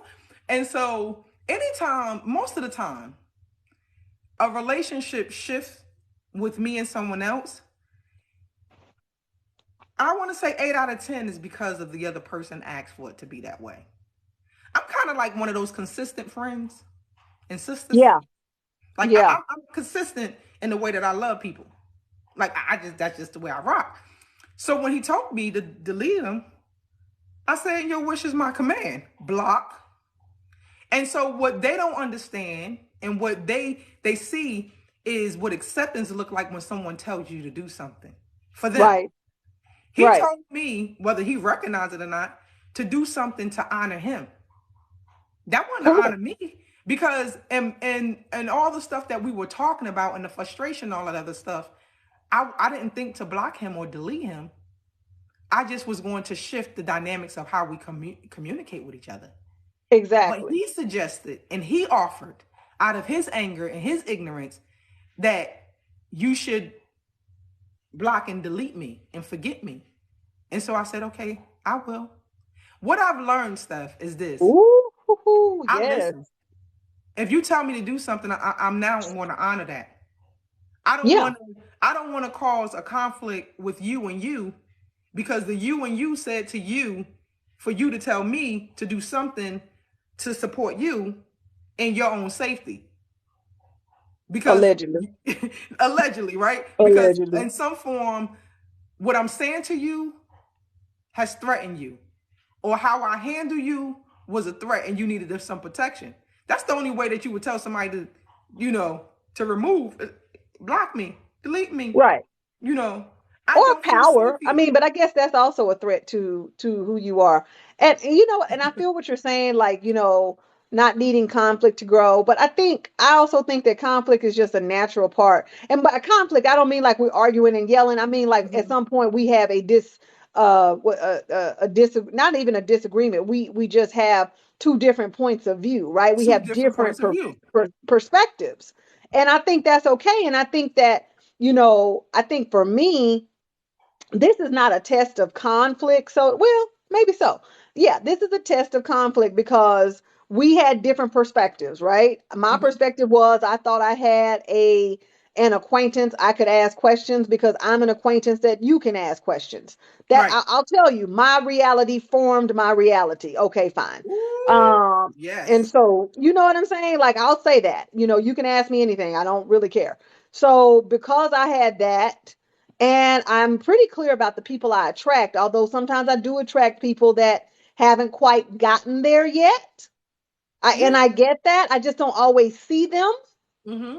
until they show themselves, if that makes any sense. Like if you ask me, everybody I attract, they ready to do their thing. They're confident in their thing, even if they're not. Let's say they're not confident in creating content, okay, but otherwise they're super duper confident. They're walking powerfully in their power, whatever, or they're striving to. Okay, great. You'd have never told me in a million years that I would ask somebody a question about something as innocuous as a bottle of oil and I would end up blocked. Is that Right. Dominique? Dominique's in the house. Good morning. That's So I'm just interesting, like, though. you never would have told me that in a million years because I'm like, I'm literally on here. I'm on here giving free game. I give free game everywhere. I put free game in books. I don't care. Like I just don't care. And so because I don't care so well, I was taken aback by the fact that somebody would care so much about something as innocuous as me randomly, again, emphasis on the randomly, getting a request to ship a oil. I wasn't trying to start an oil business. Like that's not what I'm trying to do. And again, not my plan. Maybe the divine is trying to get me to do an A oil little business. more. I don't know. Open That's up, expand. A little different. listen, I'm just saying, I'm However, open to it. Exactly. But all I know was that stuff smells so good. I just needed to tell somebody. And so I told Facebook. And so you could have told me. I would. I you would. right, I could have. But You know, I'm so sometimes, let me tell you something. huh. Sometimes when we announce things, even if it's in our innocence, I think that there's a couple of ways we can look at even this situation, right? The announcement may Mhm. have been a threat. But she didn't see the announcement. No, no, no. I'm just saying the announcement just put a threat out there. Sometimes when you Oh, announce okay, something, gotcha, gotcha. right? Okay, The okay. vibe of that thing put the thing out there, and possibly, oh my God, here she comes. She got a new idea. Y'all know what happened with the last idea that she did? She took off. And she left us behind because some Oh people's man, perspectives. You know what I'm saying? But oh so man. so stuff when you think about it, the threat could have been just even in the announcement. Oh my God. Okay. Because some when people are not totally in alignment with them or they're in their transition, right? They can't always accept somebody else's victory. They can't always accept someone else's Mm, expansion, someone else's, mm. beautifulness or magically deliciousness. And so they think, but what about me? And it had nothing Oh, to do with them. It was just, I was happy in this moment to share something that I just created, right? that's So exhausting. if so, Steph, it is, right? But remember, So we're talking about folks who are choosing their own reality. Come on now, that's we're true. talking about folks who are choosing their own reality. That's So true. if I see someone else's win as a threat to me, that whenever you announce a win, I'm going to deflate and I'm going to do something. Can I make this a little personal? Because Yeah, you better. I have an extended cousin, right? That actually just grew her business really well, right? And Awesome. so she's on social media, and I remember when I first moved to Cali, she was just starting the business, right? She was just starting, and she decorates and she sells party things, and she gives you the experience. And I remember she did my son's birthday, but she's Cool. gotten to a point that she's like the business is doing so well. But and so I say all that to say that she makes announcements. She makes the announcements of how much money she made. She makes announcements of all this other stuff. And so for me, I silenced her because I didn't want to not be able to celebrate her, right? Because it That was I kind of like, understand. right? So, and the reason I'm just being very transparent, I am growing my business, and I'm saying like, how the hell she just do that? And I said, well, she got a product of a service of something that some people need, and that's what she loved doing. But I had to check myself. Now, listen, I'm not Yeah, too big in my own self to not check my lower self. So my lower self was showing a form of jealousy. Let me just tell it what it is. absolutely. My lower self was saying, Right, right, what right. the heck is she doing? How is she doing it? Why can't I do so and so? She ain't me. She ain't me. And just because she's sharing this does not mean what it means. Let her celebrate. And if you can't celebrate for her and with her, then you need to remove yourself until you can. And that is a big self awareness for anybody that's in this room. If you find yourself being Absolutely. triggered, And I do that. you get what I'm I'm here for saying? that.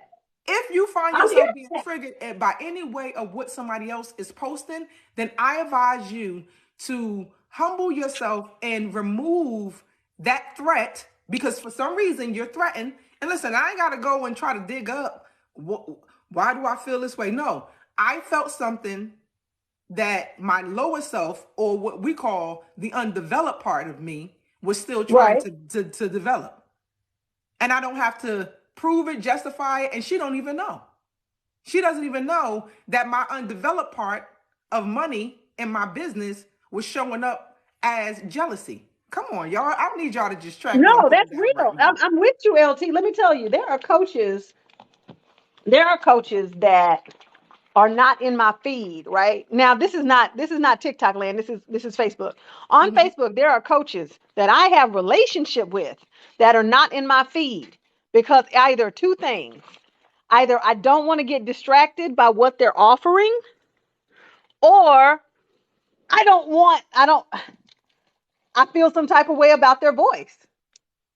Just being Whatever, honest. whatever Just it being is, honest. Yeah, and whatever so it I is take in them you that's out. saying, this does not feel whatever, I'm gonna have to remove myself. And I think that Hmm. people should do that. I really do. Yeah, yeah. I think it makes life easier. And then, like I said, like you said, I put that energy out there when I share, so I share things with Facebook because I can literally jump in, write a text message and post it, right? And usually Mm-hmm. it's so funny. My account used to be public. Like most of 90% of my posts used to be public. And so when I realized that I was getting more traction for the business on Instagram and now TikTok, I started making my posts back friends only. So it's really just, people I know professionally, et cetera, et cetera. But Mm-hmm. I thought it was so interesting. Like I said, it was so interesting to me that I made this blend and I was so excited. Like when I'm excited about something, if something exciting happens over here, I Mm-hmm. post it on Facebook. Something exciting happens on my life, I usually post it on Facebook because I can post. Over here, I got to make a video or a graphic or Mm-hmm. something. And I'm like, no, I can just post, just have that conversation. So, like I said, in the end, I would have never thought, because I mean, you're not blocking doTERRA. You're not the only person that makes oils in the world. Steph, Like, come on with it. I'm just can I be petty for just one moment? Can I be And it's petty? not Can I petty. give me like Just filter it out. give And me a petty is minute? just No, no, pull out your watch and give me a minute to be petty. Let me tell you what I really feel. All right, all let me right. give you the All game. right. Let's get petty moment. Give 60 seconds of petty. Let's go. So Let's first of go. all, you're not the only person in the world that creates oils. So let's just be clear. You're not coming for doTERRA like that. You're not coming for all the other brands that are in my cupboard like that.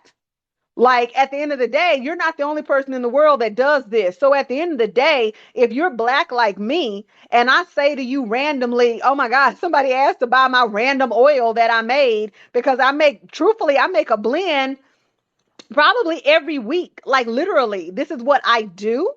Like for me, and I happened to share it, and somebody was like, "Oh, I want to support you." That should be celebrated. But what that tells me in the final analysis is that ultimately, I think you were tolerating me and not celebrating me because you were looking for that moment. You already had a bias. I think I got like what 14 seconds left. You have a Go ahead. bias.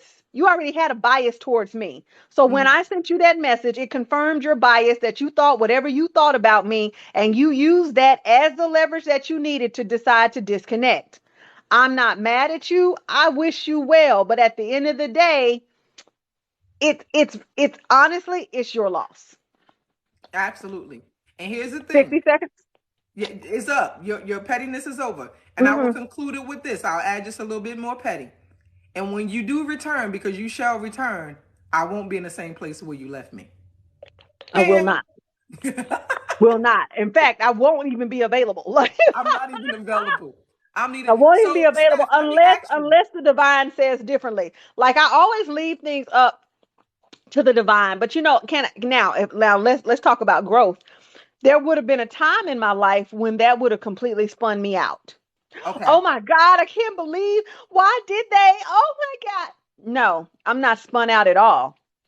What I decided that was a teachable moment, Mm-hmm. and I brought it here where we've been talking about it. It's It said over processing. 90 minutes. Yeah, because I know that somebody else, if I and know that I'm in a season of this, somebody else is in a season of this. And because I have put myself in a position to be what I believe is Vygotsky calls the most knowledgeable other, then it is incumbent upon me to share when I have situations in my life that I feel that somebody can learn from. Absolutely. I feel that's what I need to do. And be able to bring my petty, bring Petty LaBelle in for a set, and and Petty Pendergrass, bring them in for a set on that lesson because these things happen really often. And I think for some people this has been the element of distraction in their lives. It's like, if they really Absolutely. wanted you see what I'm saying? Like, because you could Absolutely. very easily get distracted by people blocking you, not talking to you anymore, not Yes. taking your calls. And this is an acquaintance, right? This is not a friend. This is not somebody in my inner circle. They didn't even make the rings. I am Saturn, and these are my Even if rings. it's You're not somebody on in the inner social ring. media land, though, even if it was somebody in Exactly. social media land, You're people will you're get a social offended by media blocking. person. Yeah, it can be anybody. But I got a message Exactly. though for you. I got a message for you Oh, give it to me. from Petty LaBelle that says, "If only you knew how much I do." Hey, why am I swinging back and forth? Like, Yes, right. just want to give you a little Petty LaBelle moment. Listen, because I'll be over here, Petty Penner. Turn off the The lights. lights. Hey, light a candle. Like I'm like, don't Can play we with light a me. candle for the person that blocked us? Yes, we would light candles because at the end of the day, like I said, I'm not here to drag that Turn person. it That's not. off. That's what he I'm said. not here to Boom. drag them. I'm really not because there is a pettier side of me that can. She's very capable. We keep her in a box with the word flaccid and your mama's booby, and we throw her in the ocean. That's 1993, Stephanie. Her name is Stephanie. There's no A in her name because she's up yours. Okay, great. So I'm like, we keep her sequestered from reality. She cray cray. We love her though, but she cray cray. So I'm just saying, at the end of the day, I felt like this was something that maybe other people might be going through, and they A just great needed conversation, somebody, Steph. huh? Is great conversation. Well, it always is when you come in the mix, honey bear. Because when you showed up, I was like, yes, I needed you in the moment of you manifesting me to hey, process so that we can process together out loud. Sometimes mm-hmm. you just need someone to process with that can really hear you, who will have an unbiased opinion about the processing system, Yeah, of how you process. I actually, when I'm talking to someone, I say, "Do you have the capacity to have this conversation with me?" And they that said, part. "Yeah." And I said that to one of my friends Friday, and We do that. she We ask said, that question. "Yeah," she said, I'm thankful you asked. Yeah, I got the capacity. Go on and let loose." Mm-hmm. Because sometimes we're Exactly. having conversations in spaces where it's not the capacity to be held. But I love the way that we're able to take a real life situation and bring it into a form so that everyone can appreciate, and actually, um, abstract what they needed from it. There were so many Yes. different things in here that, look, it was a block for one, but listen, let's talk about the development.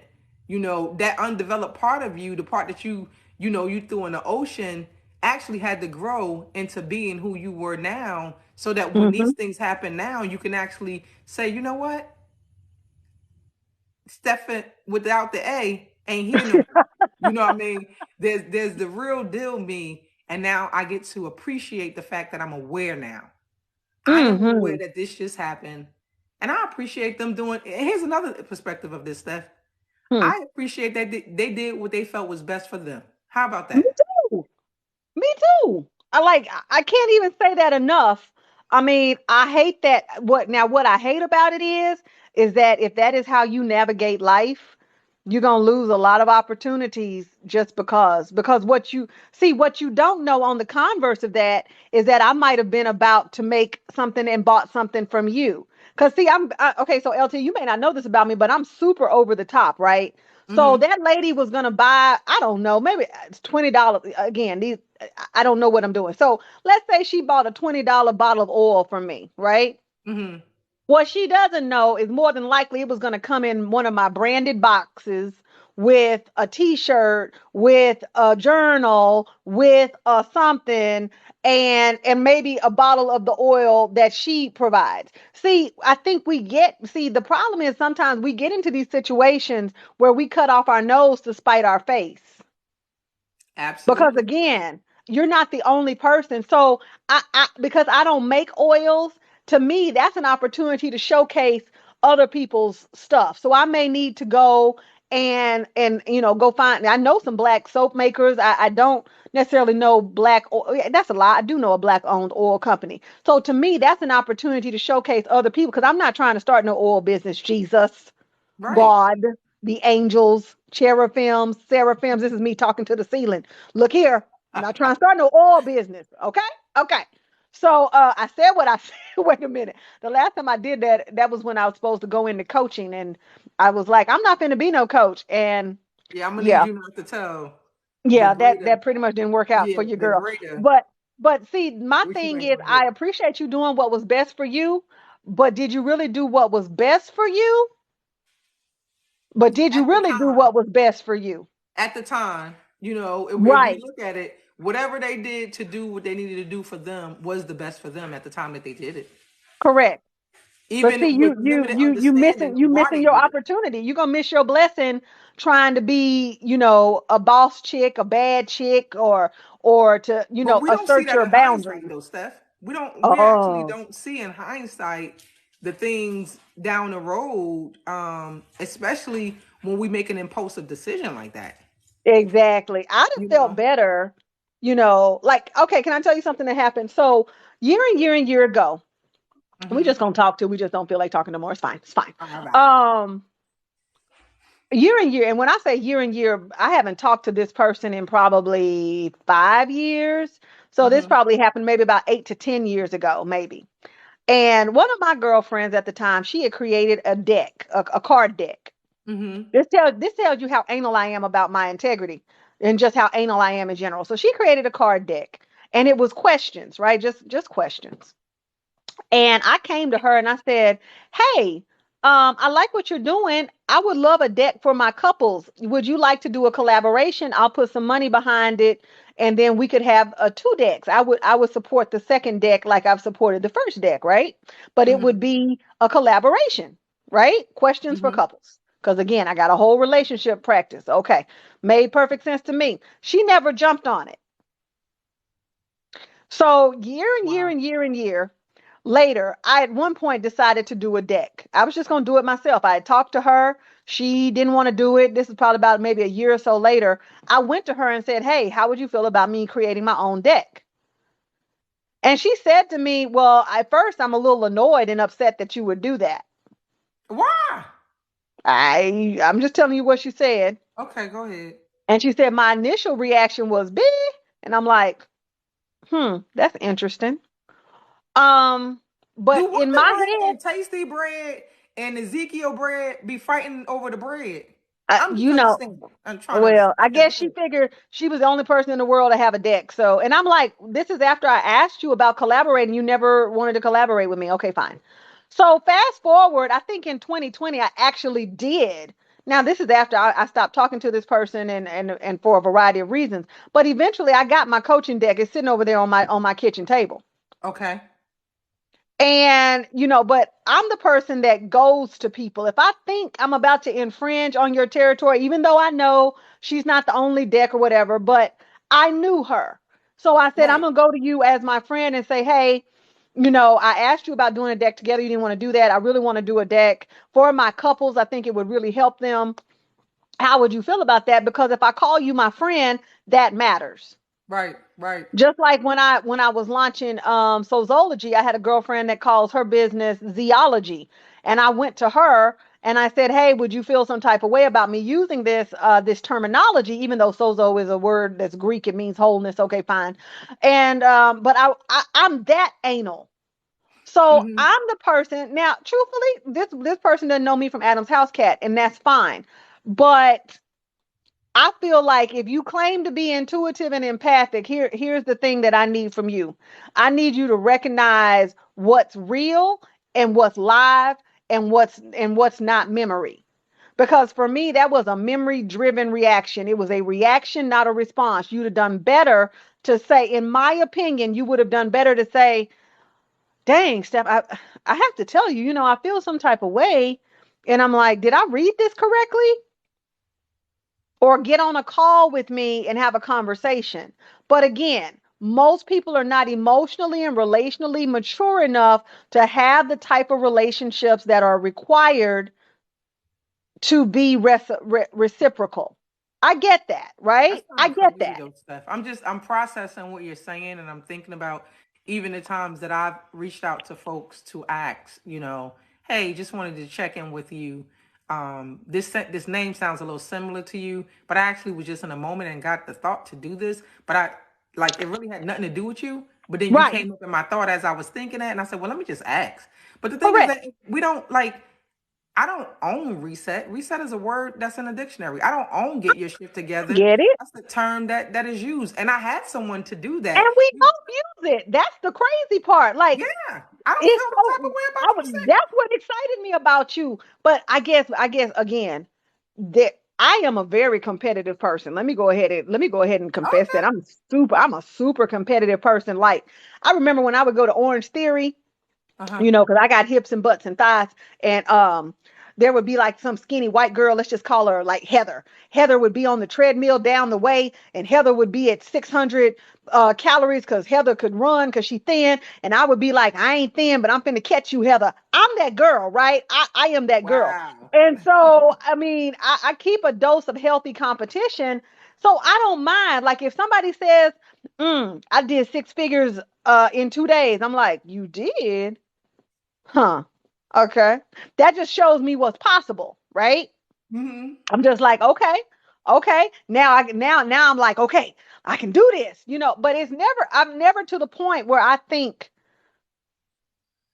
basically I'm not out here blocking folks because they do marketing or coaching. I'm just not out here doing that. But the way that you, so here's, I think this is, so okay.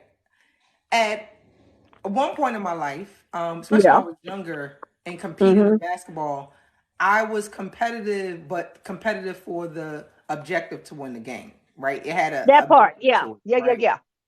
But as I've grown older, the energy of competition does not even, it doesn't kind of run through my blood like that anymore. And the I only can reason see why I that. say that is because um, I can create anything, even Correct. with someone else creating the same thing. So if Correct. someone is, if I'm busy, good morning, babe. If I am in competition with myself, the Right. undeveloped self and the greater developed self, then that right there is exhausting every day because I'm trying to figure out, okay, you did that before, you know what I'm saying? And Right. now you're doing something different. So if my focus has always been on my own development, it's kind of hard for me to compete with someone else, even if we're creating the same True. thing, right? True. I just, I True. just, I just literally don't have the energy to compete. And I don't know, like without judgment, it's just my way of keeping my own sanity from, No, that makes sense. That yeah, no, that makes sense. I think for me now now the body stuff, yeah, I'm gonna always be like that. Like, okay, because I think for beautiful. me it shows me what's possible. So Yeah, before I sit there and accept, well, Stephanie, you only at 200 calories on this workout, and Heather over there is on 8. Oh, okay, all right. Well, Heather was on 6. I'm like, I can catch Heather. So that tells me what's possible, and it gives me kind of that external, like, okay, let's go, let's go, let's go. So body wise, you know, like yeah. fitness, I'm like it's me against me. But if you somebody shows me, oh, okay, that's possible. Okay, cool. You know, then it's like, okay, okay, then I can slide my metrics because sometimes I think, you know, I think in the it's just health industry that warrants that though. I think that that's yeah, I just a think so. part of I how think so. the fitness and health industry is wired that way. Like That's even if true. it wasn't knowledge, if it wasn't something that we acknowledge, if you play sports, it's to compete, right? If you go to Right. the gym, it's to compete, right? Yeah, Because that's true. you, That's I fair. think it's just that industry as That's a fair. whole that so I don't really even call that competition because that's the Right. I think industry. that's the wrong word. I think it's more like I think it's more of an inspired piece because I want you to have your six figures in 2 days. Like I'm like, oh, that's cool. But by that same token, it's also showing me, huh, six figures in 2 days. Hmm. Yeah. Okay. Like it's like, oh, okay, this is what's possible. Like I will tell you when I was in a season of my business where I did talk about the money that I made, it Mm-hmm. was with the intention of showing people it was possible because at that time I was really trying to support K through 12 educators and Mm-hmm. tell them come into coaching. The pandemic was running them down and ragged. I'm like, Mm-hmm. honey, a coach is an educator. Come be a coach. You know, I was trying to entice them into coaching so they Mm-hmm. could have freedom. And because I didn't realize up until a certain point that K through 12 educators had it really, really rough. I was a college educator, it was different. And Mm-hmm. so some of them were like, I don't know, I can't make the money. And I used to have to Ooh, the talk about fear. the money. Exactly. So I started talking about the money I would make on a monthly basis or on even a daily basis or a weekly basis to let them know, honey, you can sustain yourself. You can make your salary in a month. You can do like it can be done. But Can I we stopped unpack doing that that. for a moment, Steph? Can we unpack Sure. that for a moment? Because I think Yeah, it goes beyond just the money aspect, right? absolutely. There's a level of security that some folks have Absolutely. with working a job, even if it's a job that has stressed them. And Yeah. so when you were talking to them, um, as when I'm talking to someone, and I'm pretty sure that you probably experienced this as well, when you're Hmm. talking to someone where you see the possibilities for them can be endless, but they're dragging their feet because it's not Yes. safe to be out there, right? It's Yes. just not safe for them Yes. to be out there. So how did you actually, because I try to give people a different vantage point, a different view when it comes to certain things about being on the outside, but it's not always successful. You like No.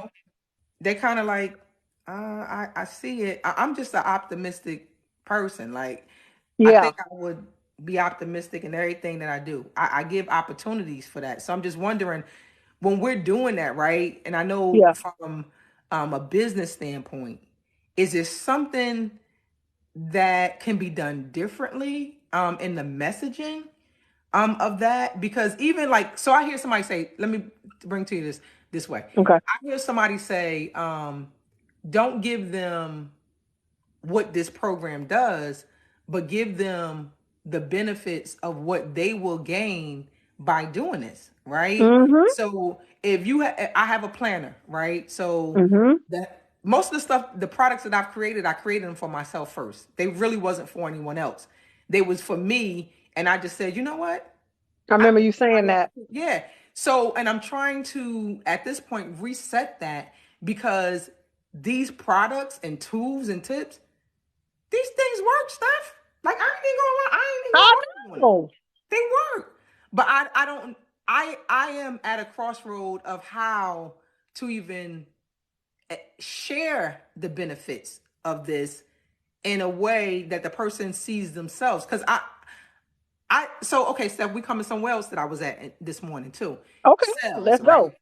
Let's Sales, right? go. I knew that this would be up your lane.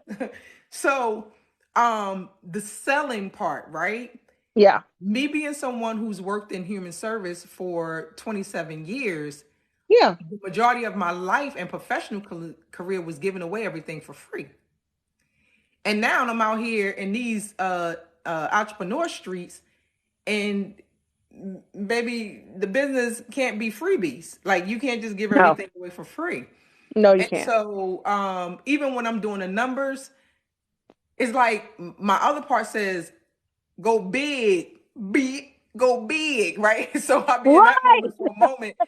But then the social worker part of me says, oh, but what if they can't afford it? So I'm just telling you what's happening in my head. Okay. That's Um, a great conversation. Yeah, that's a good one. I'm and excited. so Let's how do go. I merge the two of the go big, go big, and the one that goes, Yeah. oh, they need it.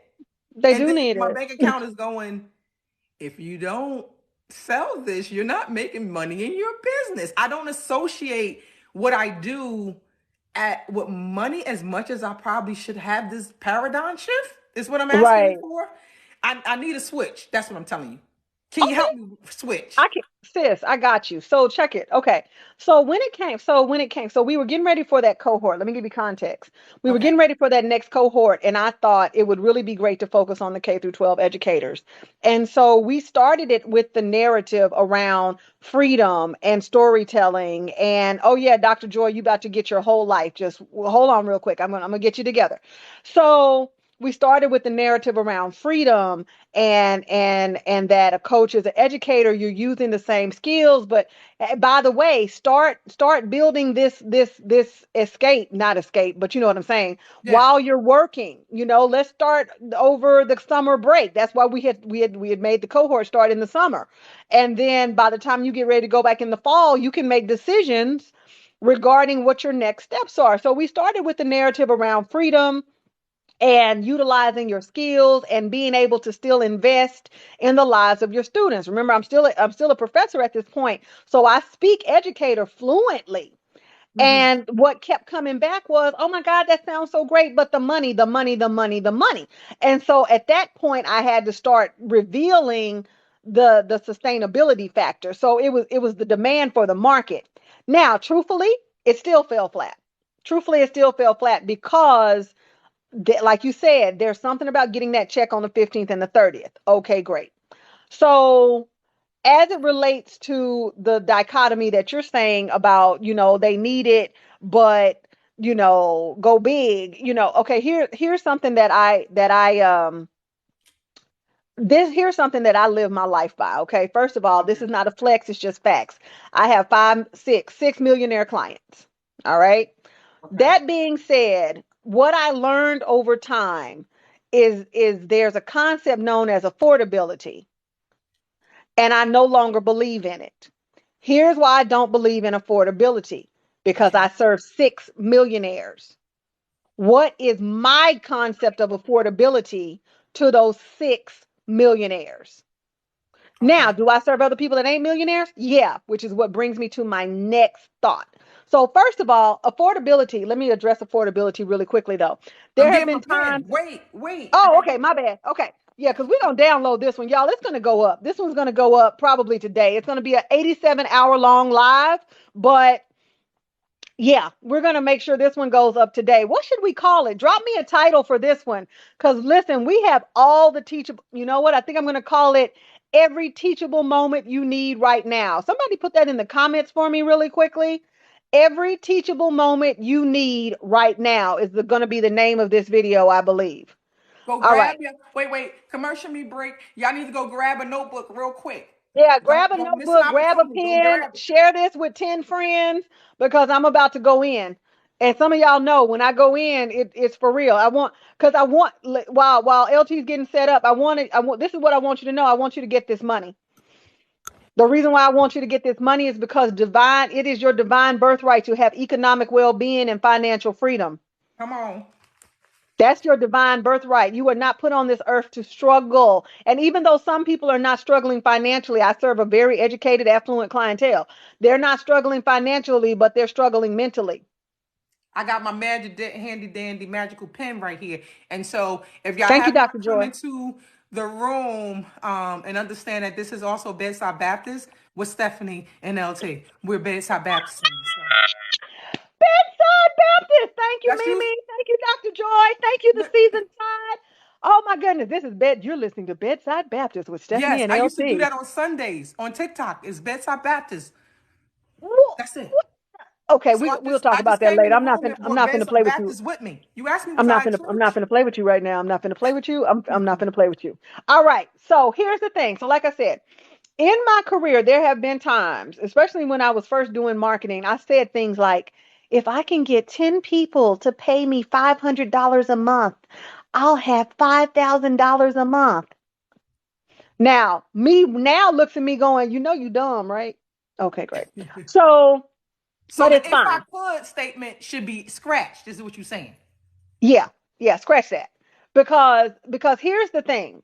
Scratch the if I could and then realize that we operate on qualifying, not quantifying our outcomes. Okay, so give me another language for instead of using if I could, let's rephrase that word or replace it with another statement. Can you give us another Um, statement, teacher? mhm, um, my clients are investing. There's always Okay. an investment. So and it takes listen, so we doing this We're doing this switching back live and and in forth. color. Let's go. Right. So what happens is it takes the ownership off of if you could because you have done your part by creating the content and the stuff that is needed to I now have those who are interested in investing in themselves for something that I actually created. Come on with it, y'all. Correct. Come on. So Correct. take it off of Correct. you So and the put it on verbiage them. matters. The Right. verbiage matters, right? So, my business coach is here. Hey, hold on. Shout out to the business bully. Thank you for those of you who wrote the title. So this is going up, LT. I decided this is going to be called Every Teachable Moment You Need Right Now. I'm going to download it. It should go up today. It's going Okay, to trump perfect. everything else that needs to go up. All right. So here's what usually happens is that there's a breakdown in the concept of affordability. So let me process that out. I have had times in my career where I could not afford myself. And I believe that is completely okay. I have written invoices that if I went to my bank account in that moment, I could not have paid them myself. Okay. This is where affordability is the mind flip. Because Okay. if you're trying to afford yourself, you will screw yourself every time. Hmm. I had to be okay with writing invoices that in that moment, I could not afford. I could not afford me. Dr. Joy says words are power. They are. And I have to give credit where credit is due. The person that really made me get very clear about my wording is my business coach. This is why we don't use words like discount. He hates the term discount. We say special pricing. This is why we say investment, not charging. This is why we say agreement and not contract. Okay, hold on. Those are words. Wait. Mm-hmm. Mm-hmm. So agreement, not contract. Special pricing, not discount. Investment, not charging.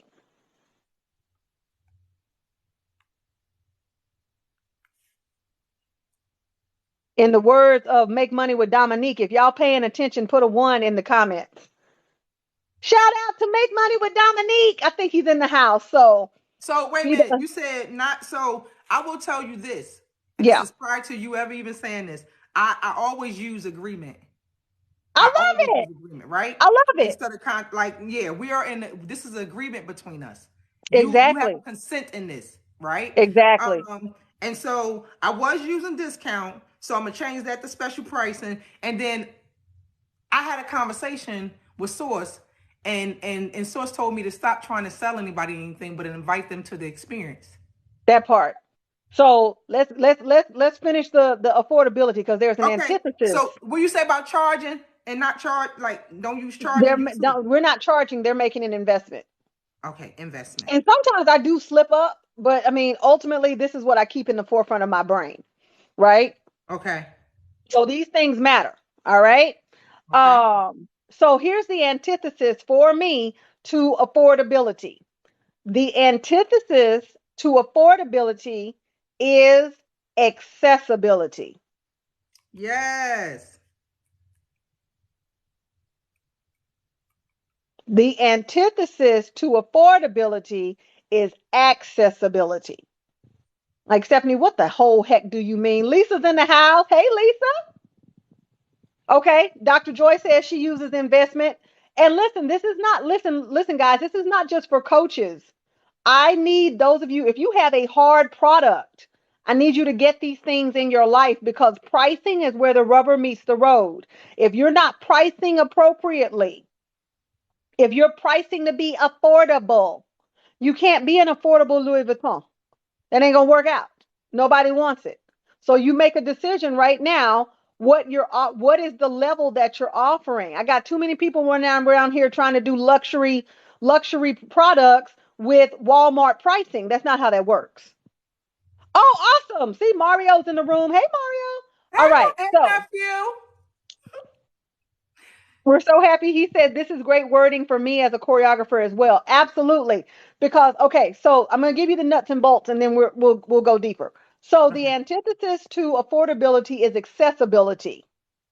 So that's how you can, and this speaks to what you said, LT, about bridging the gap between go big or give it away, or they need to be able to afford it.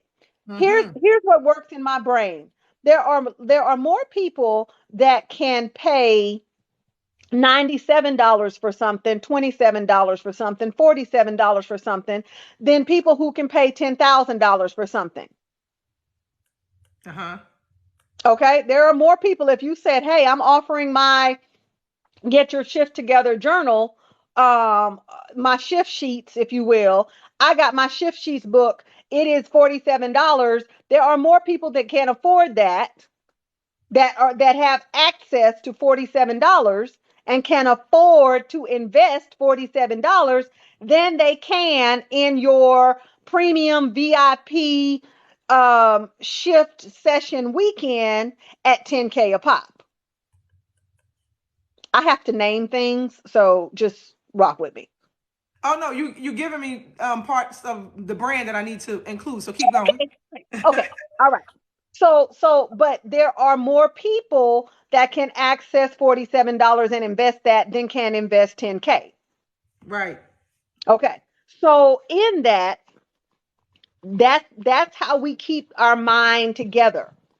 And so we don't have to we can make things more or less accessible. If you want a lot of people, then you make the pricing less, more accessible.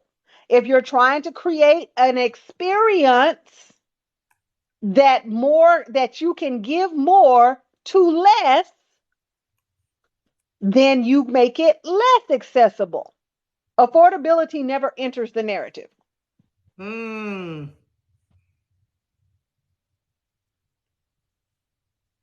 I have a class right now that you can get like for $7, right? It's a class. I'm not coming in and doing one-to-one coaching. I'm not coming in and teaching you live. It's a class. It's a recorded class that we did. It's $7. More people have bought that class than anything. I think you can only get it with the ebook. And so they get the ebook and then they buy the class. Mm. Because $7 is more accessible than 10K and above. And I'll be the first one to tell you, I can literally offer you a solution from $0 to 30K plus. I can Gotcha. do that. But it's around the narrative of accessibility, not affordability. Mm. Man, that's a whole. That's a Stephanie. What? Ooh, What? Stephanie. What? Because no, you. Ooh, I just want us to just be right there for a moment Mm-hmm. because the words alone just change the narrative. I Mm-hmm. want you to hear that. What you said really just changed a narrative. If y'all didn't get this mind shifting in here and you didn't hit the reset button, you need to go ahead and go reset now, reset now, reset now, reset now, reset now.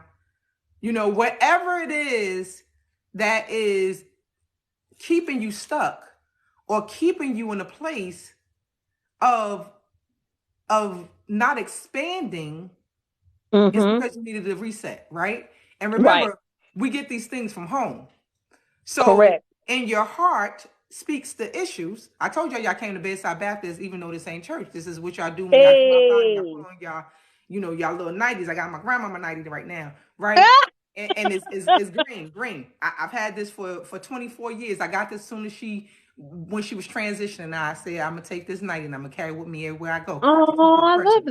So that. yeah, they're my, and it had a scripture on it, but after 20 something years of not being here, I think the scripture less and less is on the back. But anywho, I've learned to have a moment that Steph, Hmm? I asked you for something Hmm. and you have no clue. I don't even think. And I didn't block you. Right, right.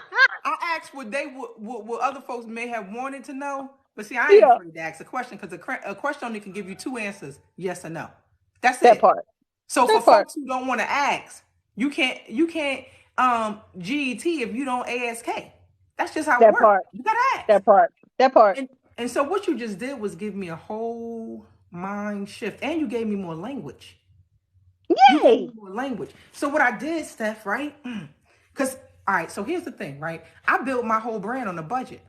Because remember, I Okay. was leaving from the cubicle to go into a space out here in these streets, Right. right? And so when it came down to when I was coaching, I even wrote out the layout for what coaches need to get, but I never shared it with nobody. When it was time for me Mm. to create my whole brand, I did brand awareness on myself and create a whole workbook, a business Bible out of it that teaches folks to not talk to a market, but talk to an avatar and also Mm-hmm. be able to create the whole thing. Now, this is stuff that I'm telling you was just me and source and resources to me, and I didn't even understand what I was doing at the time. When I went through the mental transition of leaving the cubicle to become the amazing coach that I am, even though I don't consider myself a coach. Okay. When I went through that, I wrote in a journal for days about Imagine Me, which I just released. It's called the Imagine Me, the Manifestation Journal, and all the Yeah. things that I used to write on the mirror. So I used everything Uh-huh. and the processes that I went through to even get to this moment where I Yeah. set up yesterday and had a jolly grand time creating an easy and accessible way for people can get what I know on Pensight for free. For free. Mm-hmm. Uh-huh. And now you telling me that the thing that I thought I was struggling with was the wording, was one. Yeah. That in my mind, if I kept talking from the language of affordability, I wouldn't be in like, man, I'm just so happy in my heart. Like my heart is happy to know that I just needed a word shift. Because if you get a different word, y'all, and Yeah. y'all in Yeah. Bedside Baptist, I Yeah. need y'all to hear this now. I don't go to church, Yeah. but this is a Bedside Baptist moment.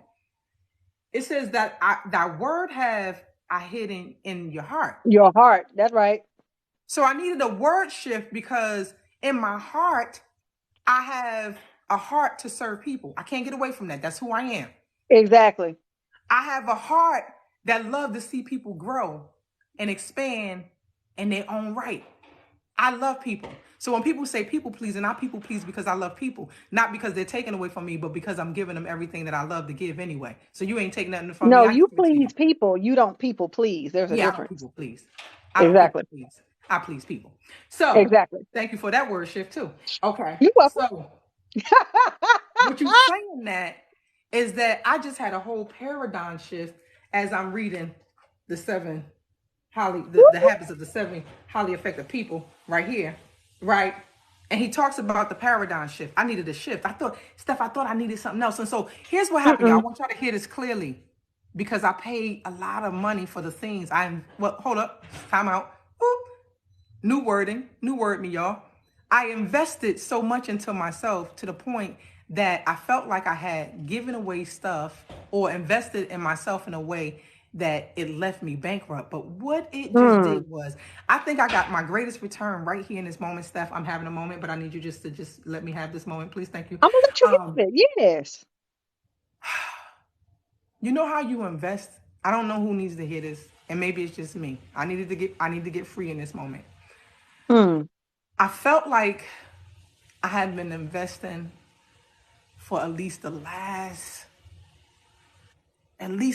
13 years in my own personal and professional growth. Mm. And honestly speaking, I spent my Hmm. last, I spent my last, I what time out? I invested my last in a program that I actually had the book right there in the cabinet. I didn't really need it. But because I went in there with a posture of desperateness, I need to know more. I don't know enough. I wasn't trusting myself. The money that I could have been investing in even in my business right now, I invested in me because I went in there in in a different space where I thought that I wasn't developed. Every coach, let me tell y'all something. Every time I invested in myself at a high ticket price, they would tell me, trust yourself, LT. And I didn't know what it was like to trust myself. Mm. I didn't know, but I started doing treatment. If y'all missed my live the other day, you missed the treat. I learned how to Mm. You treat. did. You really did. Oh my God. I Oh. learned how to treat or use a tool that was given to me by one of my greatest teachers, Reverend Claire. She taught us how to treat. And back then I didn't understand because I was in it. So I didn't know how to treat myself out of it because I was still in pain. Right? But Steph, you don't know how much you just freed me in this moment. Oh my God, that makes me so happy. So if I didn't give you the 5,500 that I gave, just know it's coming to you Oh, because that was my what? last investment. It's coming. It's Oh, coming. my Lord. It's coming. That was the highest price tag that I paid for something that I already knew. My And you goodness. gave me in this moment and affirmed me, but you reset the words so that I can see that I already know what I need to know. You do. And you didn't ask me anything. You didn't say, LT, invest this and go for my high ticket price thing. Mhm.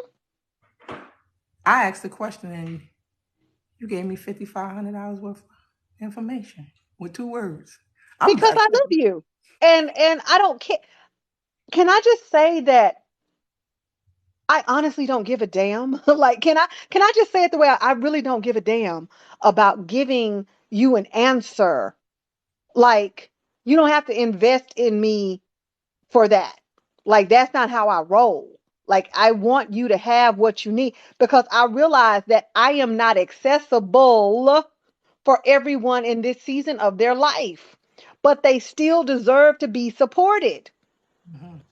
That's why accessibility matters to me because in coaching, of course, now marketing, of course, we know that's going to have investments, but in coaching, especially, people love to talk about their high ticket coaching program. Yeah, I got some high ticket coaching programs, but just because you can't drop 5 figures, that doesn't mean that you don't get to be supported. That's not fair. That's so not fair.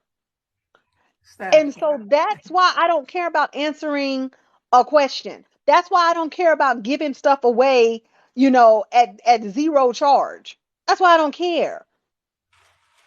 Steph, I when I can't tell see, you, I can't care. I can't care. Like, I just well, can't. thank you for not caring in this moment, but caring enough, Yes. enough for me to be able to even go live with you Uh, and to ask you a question. Because when you kept saying, um, I've made 6 figures, I made 7 figures, I made this, that, and the other, I kept saying, I I ain't done 7.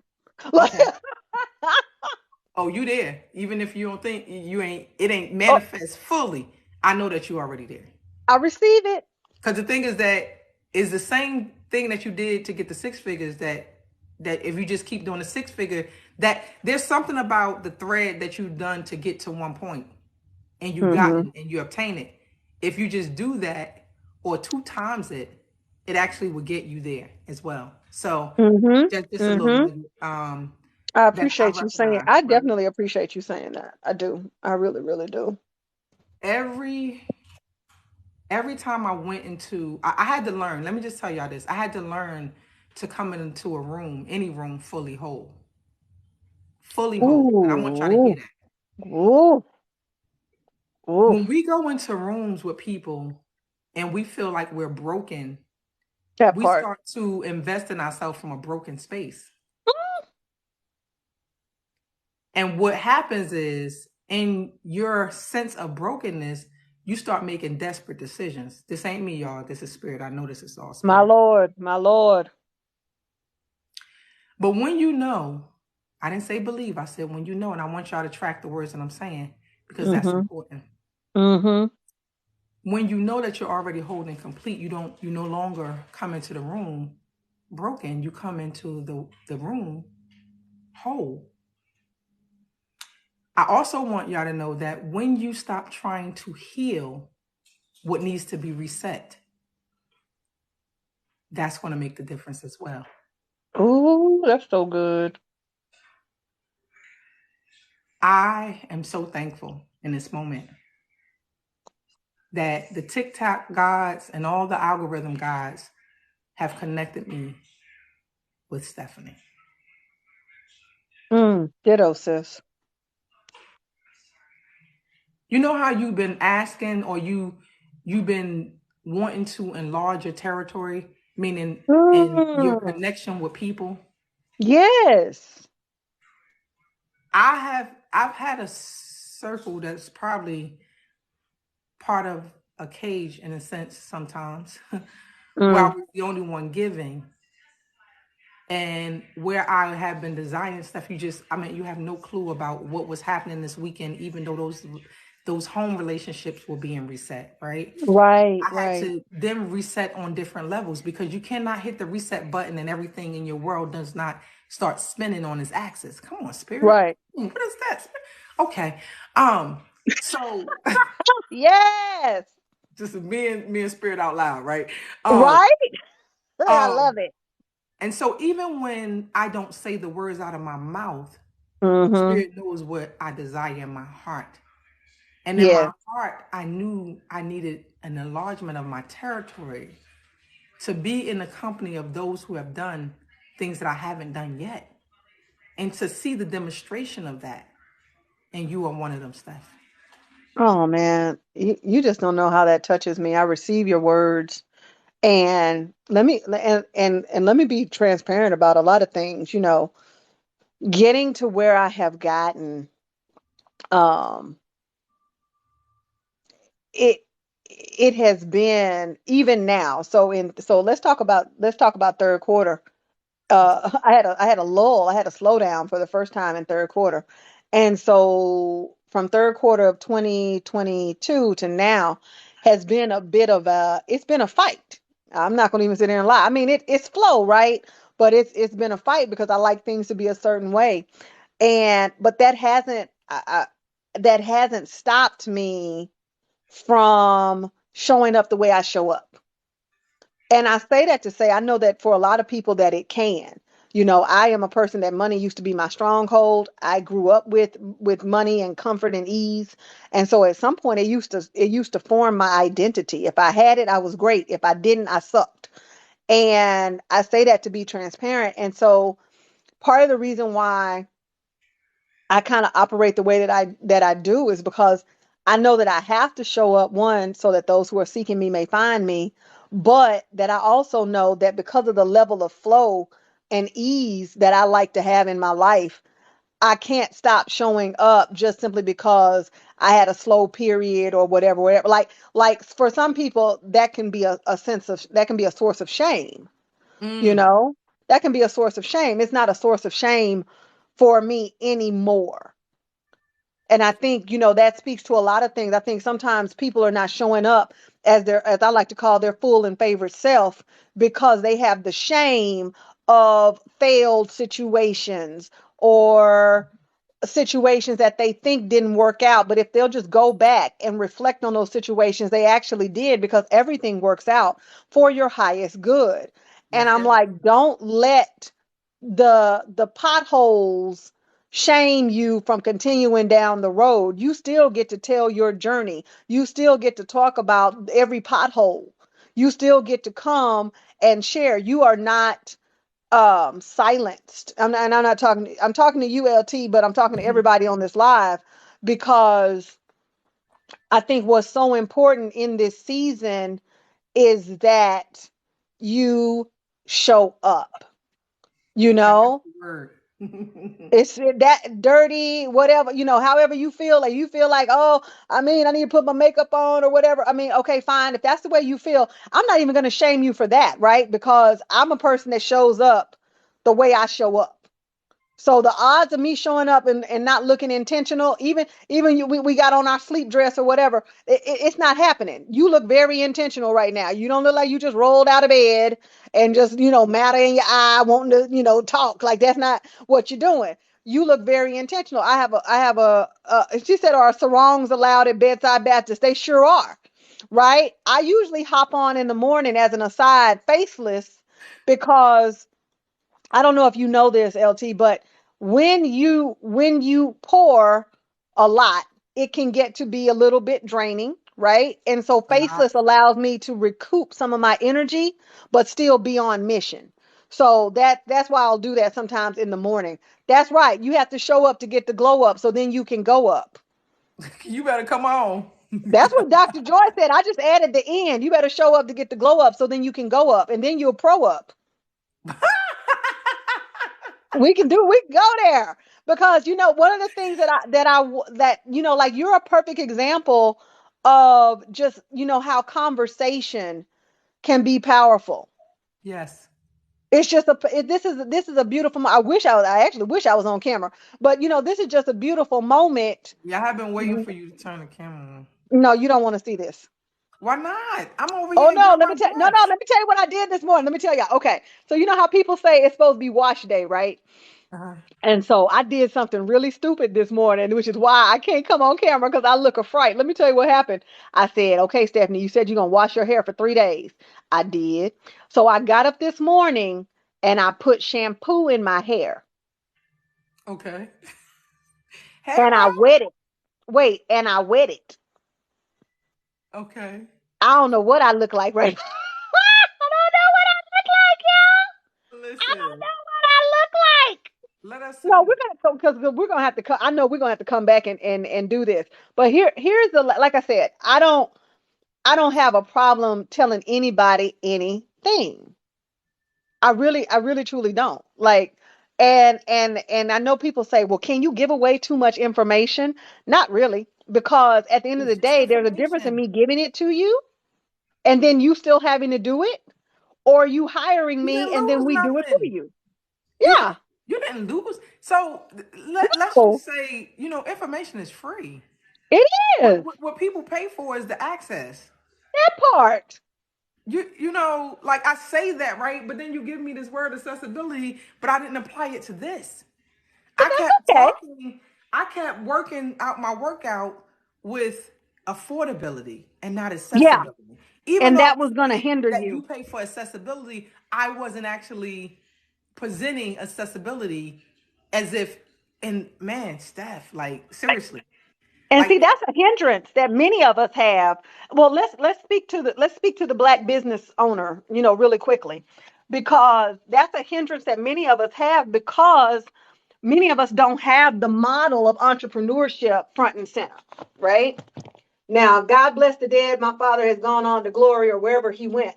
And he here, he, he here, he heard you yeah. because you just called him here. He here. Oh, I did. Okay. Because he's around all the time. And Right. He so want to see that what was you my got to say about him right now in front of all these people. Oh, I'm like, all right, Daddy, check it out. But my father owned his own business from the time he was 20 until the time I put him in the ground. In fact, he moved houses. And when he went into the hospital, there was a house that was sitting up, and his brothers had to finish that job because he never would. So I took over his company when he died, and I also am the one that shut it down. But that's a different conversation than we're going to have right now. But here's the thing, even in that, I still struggled, right? Okay. Still struggled because money was my stronghold. So I still Mm. struggled a lot, and when you make money a god in your life, you will struggle a lot. But the narrative of needing to be affordable also was given birth out of my need to people please. Remember, Mm. we want to make the people happy, so we can't. And also, here's the other part: we need to make the people happy, so we need to make it where they would be happy to pay us. But by that same token, what we're usually void of is a true value proposition that has been created within. See, a lot of times when it comes to marketing, we are taught to create the value proposition outside of ourselves. Mm. Benefits versus features, da da da da da. It's a very strategic and pragmatic application.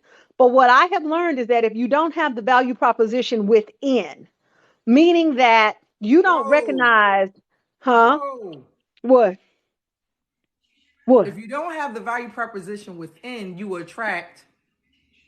Empty vessels? Like, Yeah, yeah. Come on, because come on.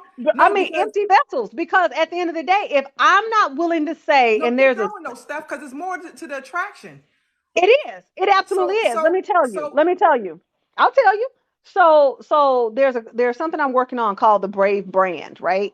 Because it takes bravery to say, I am the best at what I do. I am the best solution to this problem. I am the best thing that my clients can encounter. I'm the best thing they can invest in. I So have the stop right there, best Steph. I got a product. question for you. Got a question for Sure, you.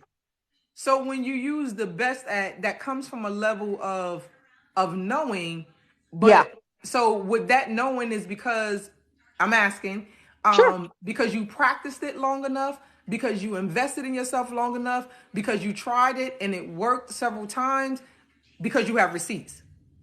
So you're the best at it because of the receipts that you actually gain from trying it or I'm the implementing. well, I almost dare say, and it's gonna sound really throwed, but I'm gonna say it anyway. I'm the best because I have to be the best. Okay. I'm the best because I have to be the best at how I do Stephanie. Perfect. No, you said it. No, that was Okay. it. Okay. Yeah, I have to be the best at how I do Stephanie because I Mm, got to believe that. Now, that's not to say that there's not other options. It's kind of like, McDonald's says that their burgers are the best, but Burger King probably feels the same way. And that's fine, right? Because at the end of the mm-hmm. day, they have created and operate in something known as monopolistic competition, where you can, hey, McDonald's can offer their hamburgers, though they be death, it's fine. They can offer their hamburgers, and Burger King can offer their hamburgers, also a semblance of death, but it's charbroiled or flame grilled or whatever they call it. And so they believe they're the best. Wendy's believes they're the best. Jack in the Box believes they're the best, But and they're they the best operate at from that place. best at their own brand, of being Correct. their own brand. Correct. I want They y'all are to the hear that, y'all. best. Y'all better pick up what she putting down now, cause I'm Listen, tracking. I have to believe it. It doesn't matter if somebody's better. I'm still the best. I'm the best Stephanie D. McKenzie. I'm the best lead coach of the firms. I'm the best award winning Wait, marketer. wait. You said it doesn't matter if somebody's better, Yeah, but I'm you're always still the the best. best. I'm still Just the because best. you're better at what you do, I'm still the best at what I Right. do for who I am. Come Right. on, And Steph. I'm like, who's saying that they're better? See, a lot of times the metrics that we look at, and I always say metrics matter, but never more than the mission. So the metrics that we look at for somebody to be better or best usually are external. Oh, well, they made this much in sales, or da da da da da. I'm not measuring my best by that. Hmm. I'm best because I show up in the best energy possible. I have the best intentions. It's energetics for me. I can market you into oblivion. I'm okay with that. Can somebody else do the same thing? They absolutely can. Does them being better and them being great negate me being better and me being great and me being best? Not at all. Or I feel being the like there's best. That's enough right. room for greatness. There can be more than one great. There has to be. Because if I'm only allowed to be great, then what are you? Great. Thank you. That's all I'm saying. Like we're all allowed to be great. And I am. And you That are. part. Exactly. And And because and you are does not take away from my I am. You just exactly, it does you not. are and I am too. See, Or I Lorana am and says you are too. exactly. And I'm okay with that. See, I've reached a point in my life where it's okay. I am great and you are great too. Period. It's full stop Period. for me. Like I don't care. And because So at the end of the day, that's the language I have to use. Now, somebody else may say, like Lorana says, she doesn't use best. I'm the only Lorana, and my lane has no competition. I get that. And so the marketer me on a pragmatic standpoint, yes. Do we all have competition from a business standpoint? Yes, you do have competition. If I was doing a business plan, which whatever, we have to do a competitors analysis. They do exist. Okay, great. And I have to I acknowledge have a they question, exist. Steph. I have a Huh? question. Sure. Does the okay from the business standpoint, because Sure. I actually asked the business center who hires me to come in and teach Yeah. different things, right? What is the business model outdated? For what? Just overall business, right? Yes. And okay, Yes. Let me okay, answer that question. As an educator, as a college professor, I firsthand looked at the textbooks that my students were using, and they look exactly like the books I was using as a student in the 90s. They only change the name of the companies, literally. It's the same stuff. They just recycle it and maybe add some stuff about e-commerce because that's new. okay. Our books say IBM, their books say Google. Okay, great. So is it possible that the business models are outdated? Yes, but remember they're steeped in patriarchy. Remember Got who you. was doing business when textbooks and were formed. Let's think about that. Even when marketing and advertising were formed, usually that was in a room full of white men. Wow, Steph. Huh? Whoo. Did I give you information overload? So, No, no, no. like you I'm not said. overloaded Oh, with okay, good. it. What you did was you confirmed the knowing that because I said to them, the reason why I'm just like, thanks for confirming that is because I said to them, what happens to the creator or the artist that they can't sit with writing down this, but they actually can demonstrate through art and conversation of how their business plan work. Correct. How can we um Accommodate. change, yeah, how can we create something that is inclusive to all? Because They don't want that. literally if I sit down to, I tell people I don't write a book, and there's a difference between a writer and an author. I'm not a writer, I'm an author, and Hmm. all my intellectual properties are my books. Yep. Every course that I teach is an intellectual property of LT. That's right. That's right. And so, and every recording that I make, I actually can turn the recording into a book, Correct. right?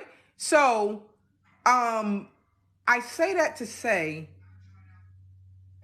that when it's only one way, when it's only taught in one Correct. way, we Correct. exclude those who are not of the one way. Correct. It And has that's to with be a intent. two-way street. That's with intent, though. And here's Yeah, why. got you. Because Got you. one of my, okay, I remember I was teaching a business class and one of my students got very upset with me to the point that my other students ended up checking her in the hallway because they said she was disrespectful. I didn't pay her no, never mind. But I dispelled a myth. Again, I can either make you feel invincible or invisible. It's your choice. So I told them, I said, this narrative that they give you about you going to write a business plan and go get a loan is a bunch of malarkey. Yes. Never, ever does that work. I know one person that may have gotten a loan because of their quote unquote business plan, but probably because they were a veteran. That probably took more weight than everything. So let me tell you something about a business plan. If you want to fund your business, go get rich friends. Like I get very pragmatic about it. And this one chick was like, well, I have a business plan. And now I'm not mad at you writing out a plan like, okay, this is what I want to do. Yeah, by all means. But I'm talking about that 30 to 40 page document that people say, write this out and take it to the bank. Lies. It's complete and utter lies. Banks don't lend money to people who need money. I need everybody to understand that, like right now. Like right now, banks do not loan money to people who need money. So that means that perhaps you need to change your friend circle and get around people that do have disposable income and would want to invest in what you're doing because you articulate it well, or you develop a plan to bootstrap your business. And see, nobody really wants to talk about that because, again, the origins of business are very, very, very clearly steeped in patriarchy. And they were created in a way, I believe, to keep people of color from having access to understanding how they did what they had already done. See, we are the originators. We created business. We created buildings. We created everything. But there was always this idea. This is why they wanted to keep certain groups uneducated, because now when I start to throw things into books, you won't understand how you did what you did. It's kind of to me the equivalent of why native Spanish speakers do not do well in Spanish class. I would notice when I would take Spanish classes that native speakers would come very close Yes, to yes. Come failing. on. Why? Because they Yes. did, they just spoke. So when you talk about, conjugating verbs and, oh, okay, so hablamos, habláis, hablan. They're not taught that syntax is not where a native speaker is going to excel. Now we having a history lesson. Like I said, every teachable moment you ever wanted is literally in this live right now. Because what needs to be very clear is that we know how to build businesses. Where we have fallen short is in the infrastructure and in the funding. So I think this is why I don't have a problem. Thank you, Bodacious. This is why I don't have a problem telling you stuff, because I can tell you firsthand. The first time I ever got a line of credit, I made a phone call. I didn't fill out a form. I didn't do anything. I called You the better bank. say it, Steph. We had a relationship. They asked me, "Oh, okay, can you put up?" In fact, I think they put it against my vehicle just because they had to put it against something, and they gave me a $10,000 line of credit and fill out form the first. I wasn't even in the city with the bank. That's when I knew what they were teaching us was bull. Come on, Steph. That's when I knew. I got receipts. I knew it was bull. And so I had been telling my students that for 11 years. This one student got really upset because she had been working on a business plan to open up a club. And I'm like, okay, that's great. That's a really volatile business. Banks usually don't fund restaurants and clubs. That's usually not what happens. It's too volatile. And when the auditor comes in, first of all, they're not going to give money to people they don't know. Like right now, I have a project that I need to work on, and I'm sitting with the divine, and I'm saying, okay, Yahweh, you know what I want to do. To whom should I do it with? Because I'm going to need a bank.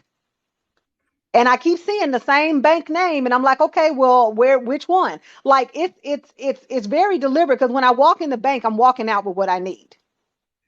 I'm not even going to play with it. Like, this is what I got. This is what I need. Thank you for your service and goodbye. That's how that's going to work. And so we're not teaching, although I taught my students, stop going to the bank looking busted and go inside. Don't always go through the drive through. Make friends with a banker. You'll need them. Not because you need to go make some 40-page report, but because the more people you engage with and create valuable relationships with, you may find the person that will invest in your business. Do you know how many people I know right now that somebody invested in their business, somebody, their rich friend or their friend that was more well off than them, invested in their business? But see, we're not being taught to run in those circles.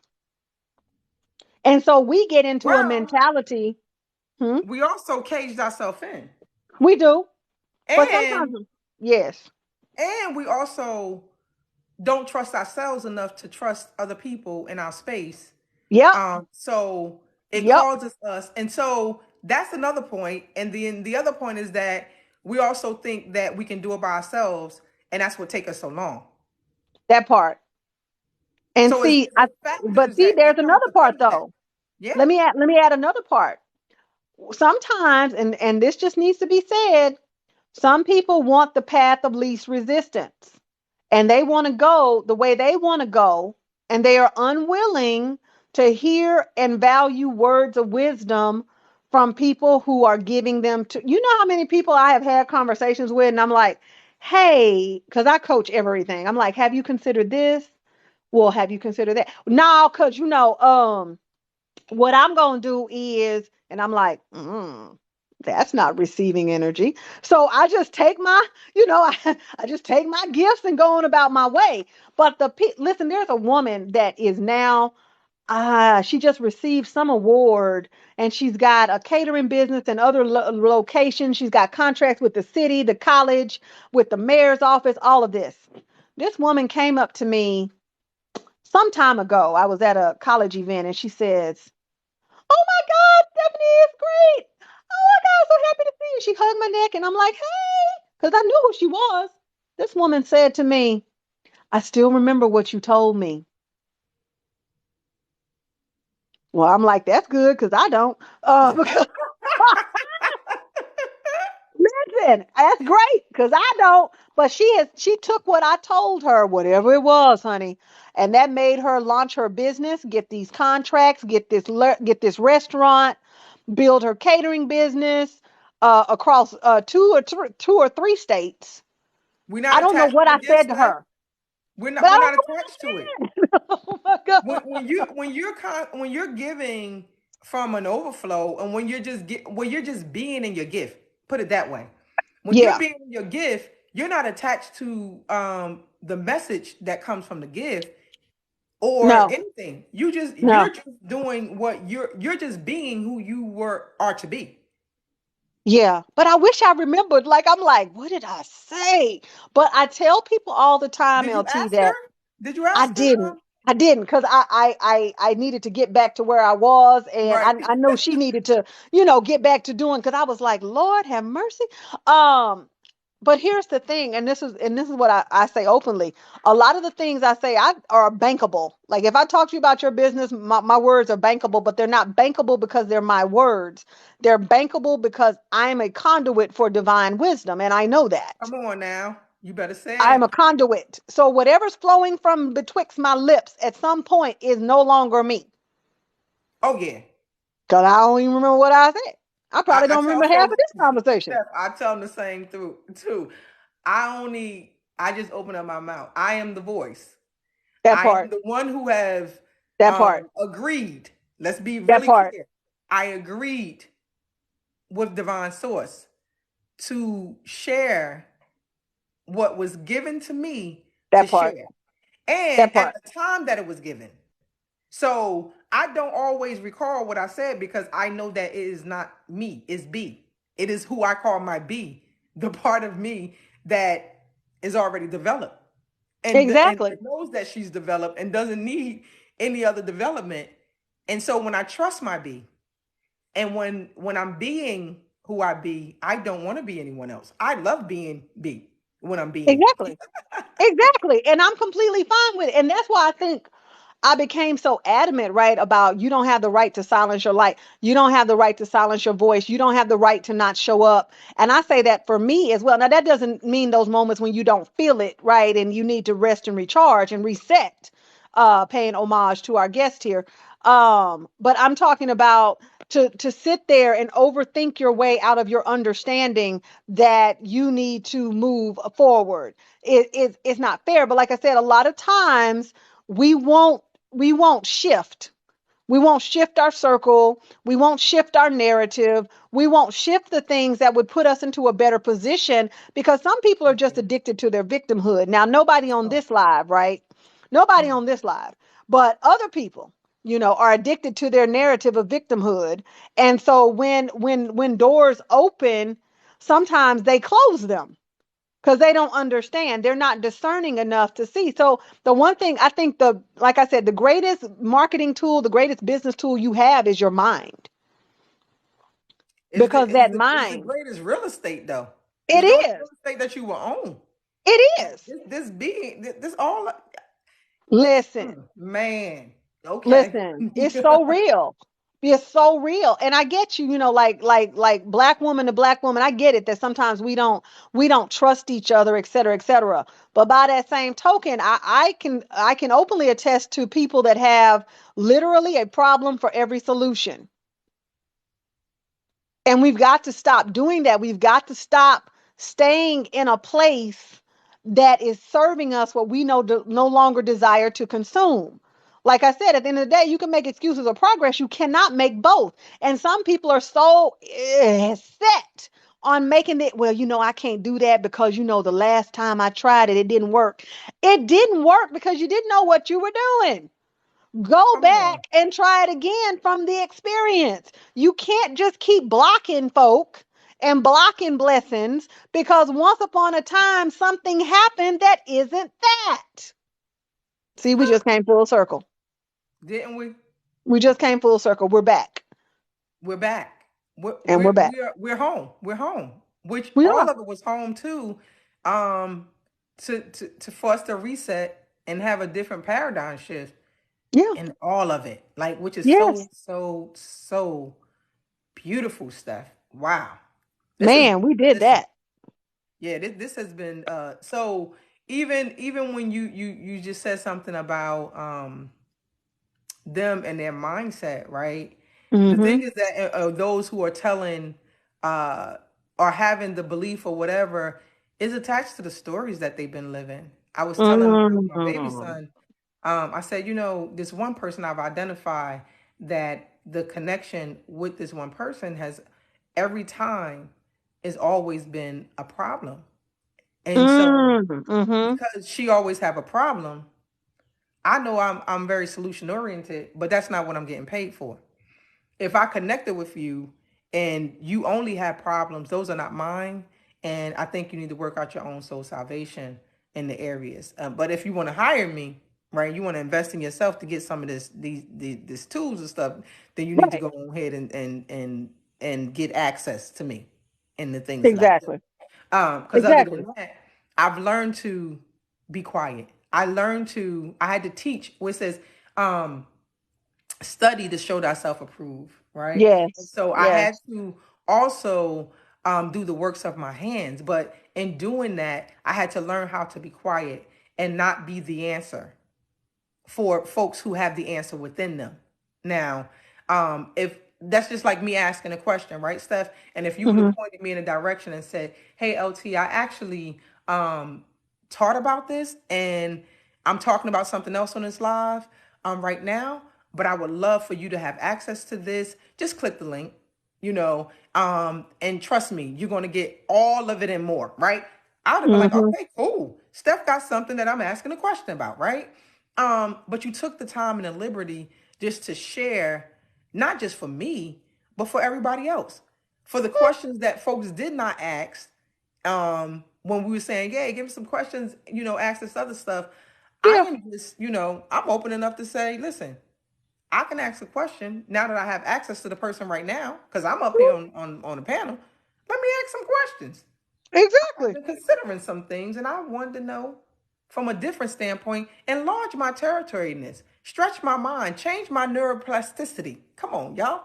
Change, Hey. change the narrative that I've been telling myself. That's what I was simply asking you to help me reset, help me process. Absolutely.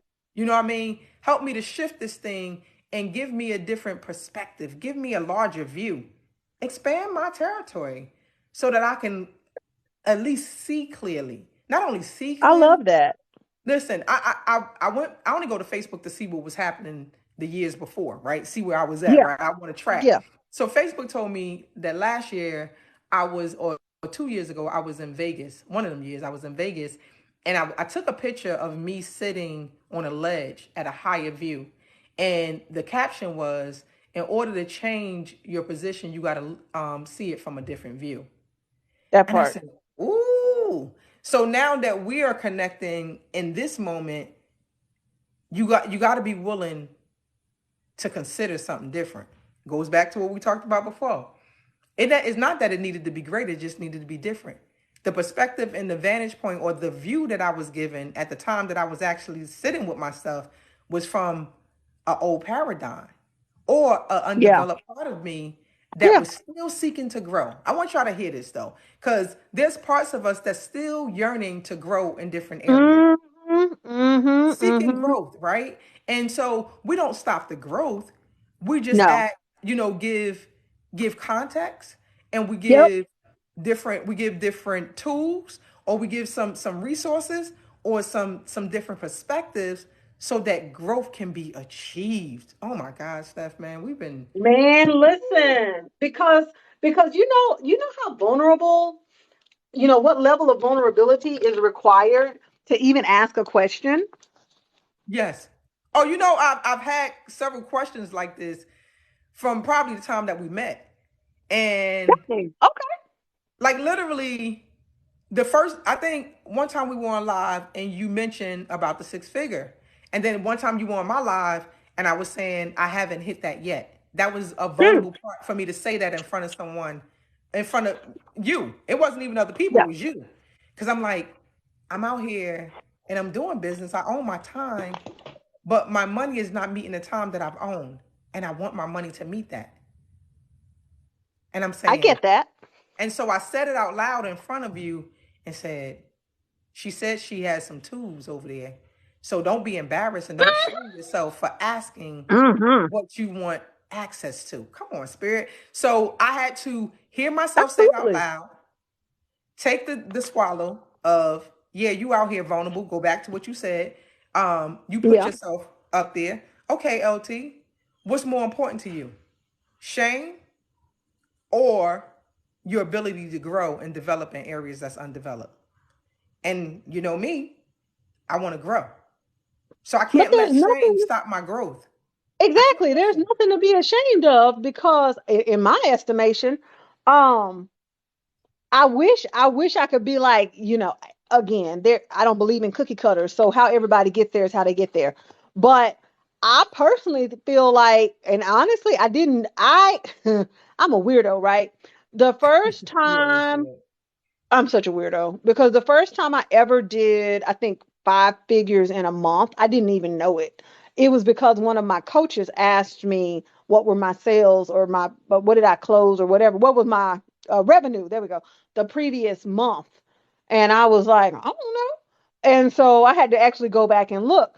So because I used to sell media though, we get paid on collection, um not on clothes. And so I was never like, oh, well, I sold this program, but they paid in installments. Like for me, if it's not in the bank, it doesn't exist. Right. And so for me, like, I really wish I could say, well, yeah, I've always done it. No, there have been seasons, especially when I had a job. Remember, I was a professor for 11 years. So there were seasons that my business was doing 5 figures. There were seasons when I would look at the report and be like, my God. And then sometimes I look at the report and be like, oh Lord Jesus. But I also had a job. So we have to be mindful of Right. where we are. My thing is sustainability. My Absolutely. thing is really sustainability. I think that's super duper important. Yeah, I think it's just super duper important that we are able Absolutely. to sustain ourselves with ease. You know what I'm saying? With With ease. ease. So With there's ease. no, for me, listen, there's no shame, I don't feel, because I haven't always hit six. And But here's the thing though, Steph, the uh, shame would not, but the shame would not be in your face, right? It wouldn't be a shame thing for gotcha. you. Okay. The shame was the part of me that felt what's taking you so long? The inner conversation, the inner Oh yeah, the parts I had of those. I always have those. conversations that we have ourselves that keeps us from being vulnerable, right? Hmm. Because in vulnerability, right? You said courage. It takes courage to ask a question, but the question is met with vulnerability to even have the question even asked. Like so Absolutely. No, no, absolutely. And I think the so other I just piece like of to that, give a emotion to it, right? Or what yeah, came up yeah, at yeah, the yeah. same time. Yeah, because So I that's can powerful. address what showed his face so I can identify, oh, okay. So now I don't have to even when I go to ask a question, shame is not going to show his face no more because it's exposed. Exactly. Yeah. What they used to say, hidden sin has no power. And so Right. that's why I say, I really wish I could tell you, man, it was consistent, it was this, it was that. No, like third quarter, like bend me over, like it bent me over. I was like, now what now? Like, and in that season, I had to really be like, why is this happening? Oh my God. Like it was a whole thing because I was blowing and going and doing the things. If not for that slowdown, I never would have gotten the word that I needed to publicly start accepting marketing clients again so that Right. I could support those multi passionate, high achievers and recovering people pleasers that I had been supporting in my coaching. Okay. And so it was so I always tell people don't forsake the down because the down has things it wants to share with you. And so I pressed in. I was frustrated and I was annoyed, but I pressed in. I pressed in. I was like, what am I missing here? There's got to be something I'm missing because of the way it went down. Like, oh, really? Okay. And so that's when I got that word. And so that's what brought me back publicly because privately I was always in the space, but publicly taking on those clients and whatever, whatever. But back to your point about asking the question, I want to say this really quickly. I know there are people that would do that, that would say, oh, well, you know, um, if you want to know that, like, let's do this, or I have a program, I'll tell you what happened. And I had something similar happen, but not quite.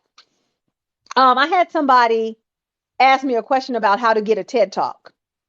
And I was like, well, I actually teach that, but let me give you this because it's really convoluted. She was asking me this on Instagram DMs or whatever. And I was like, it's really convoluted. So let me tell you this. The first step is finding an organizer. And so you can go through and just get, like find an organizer and get on their list. So when they do their call for speakers or whatever, you'll be aware. Okay. And so that was where that I gave her the first step, because that's really the hardest step. The rest of the steps always vary based on what's going on with that particular themed event. And Mm-hmm. so she took that and she went on. I fervently believe, I say that to say, I fervently believe that you can pour into people even if you have something that they can pay for. Like truthfully, I haven't created that TEDx class yet. I will, but what I didn't want to do is try to give her all of that information in a freaking DM. It would have just been overloaded. But And it's I about think access too, you know, it is. accessibility. It is. And one of the things, and of course, okay, so can I be honest? So she's palm colored, and there's this thing with the palm colored people that sometimes they like to take information from us and then go pay somebody else Yep. and I'm like, what we're not going to do is, because I've already sat with her for an hour and a half and helped her revamp her business. We were just having a conversation, but I'm like, yeah, palm colored Isn't one chick. of those the worst though, Steph? It's the worst, and Like, it's happened to me more times than not. And I have called yes. people out for that. I want to, and in fact, I think I did a post on Facebook that said, I want to give a shout out to all the white coaches that took my information and then hired a white coach. Thanks. I did it actually on my show, because my show was called Get Your Shift Together, right? I did That a is so series. funny. I know, right? I was I've like, I never did a come series. across you at all. I Like, I know. And so that was a byline that my coach gave me. And so shift was like status, heart and health, intellect, finances, and even your thoughts. I will send you a link to the show on Facebook. So anyway, what I was just so wrote out some acronyms for that too. well, dang. See, I was just like, it was so funny because he kind of came up with it. But on the show, I did a series called Being a Black Coach in a White World. And I did like 3 weeks of that because I Mm, was so over it. And I took the graphic and I put like my face with half with a palm colored person on the other side. Oh, it was a whole thing because at that point I was annoyed. I mm-hmm, was mm-hmm. completely annoyed. It was happening too much. I had seen too many stories. And so I just went off, and I'll do that. But like I said, I do believe like you can pour into people and give them something without having to send them, to something that they need to buy or whatever, whatever. Like April likes to say, I don't give carrots. I don't. Like if you have access to any of my free stuff, it's helpful Mm-hmm. in totality. It's not helpful in upgradability. Some people say, oh, well, if you really want to know what this is, now you got to enroll in my $10,000 course. I don't do that. I just pretty much lay it all out. And if I can, April will tell you, she right there. I pretty much just lay it all out. And, that means that information helps you. You can still actualize it. But But here's what happened though, Steph, is that most people they hear you, but yeah, they don't really hear you, right? So right. they're listening. They're even the ones who are here and present. First of all, if I ask you a question, I'm not going to sit here and listen to you. I'm going to hear you. So Right. hearing is an active thing that you do. You take Absolutely. notation when you're hearing.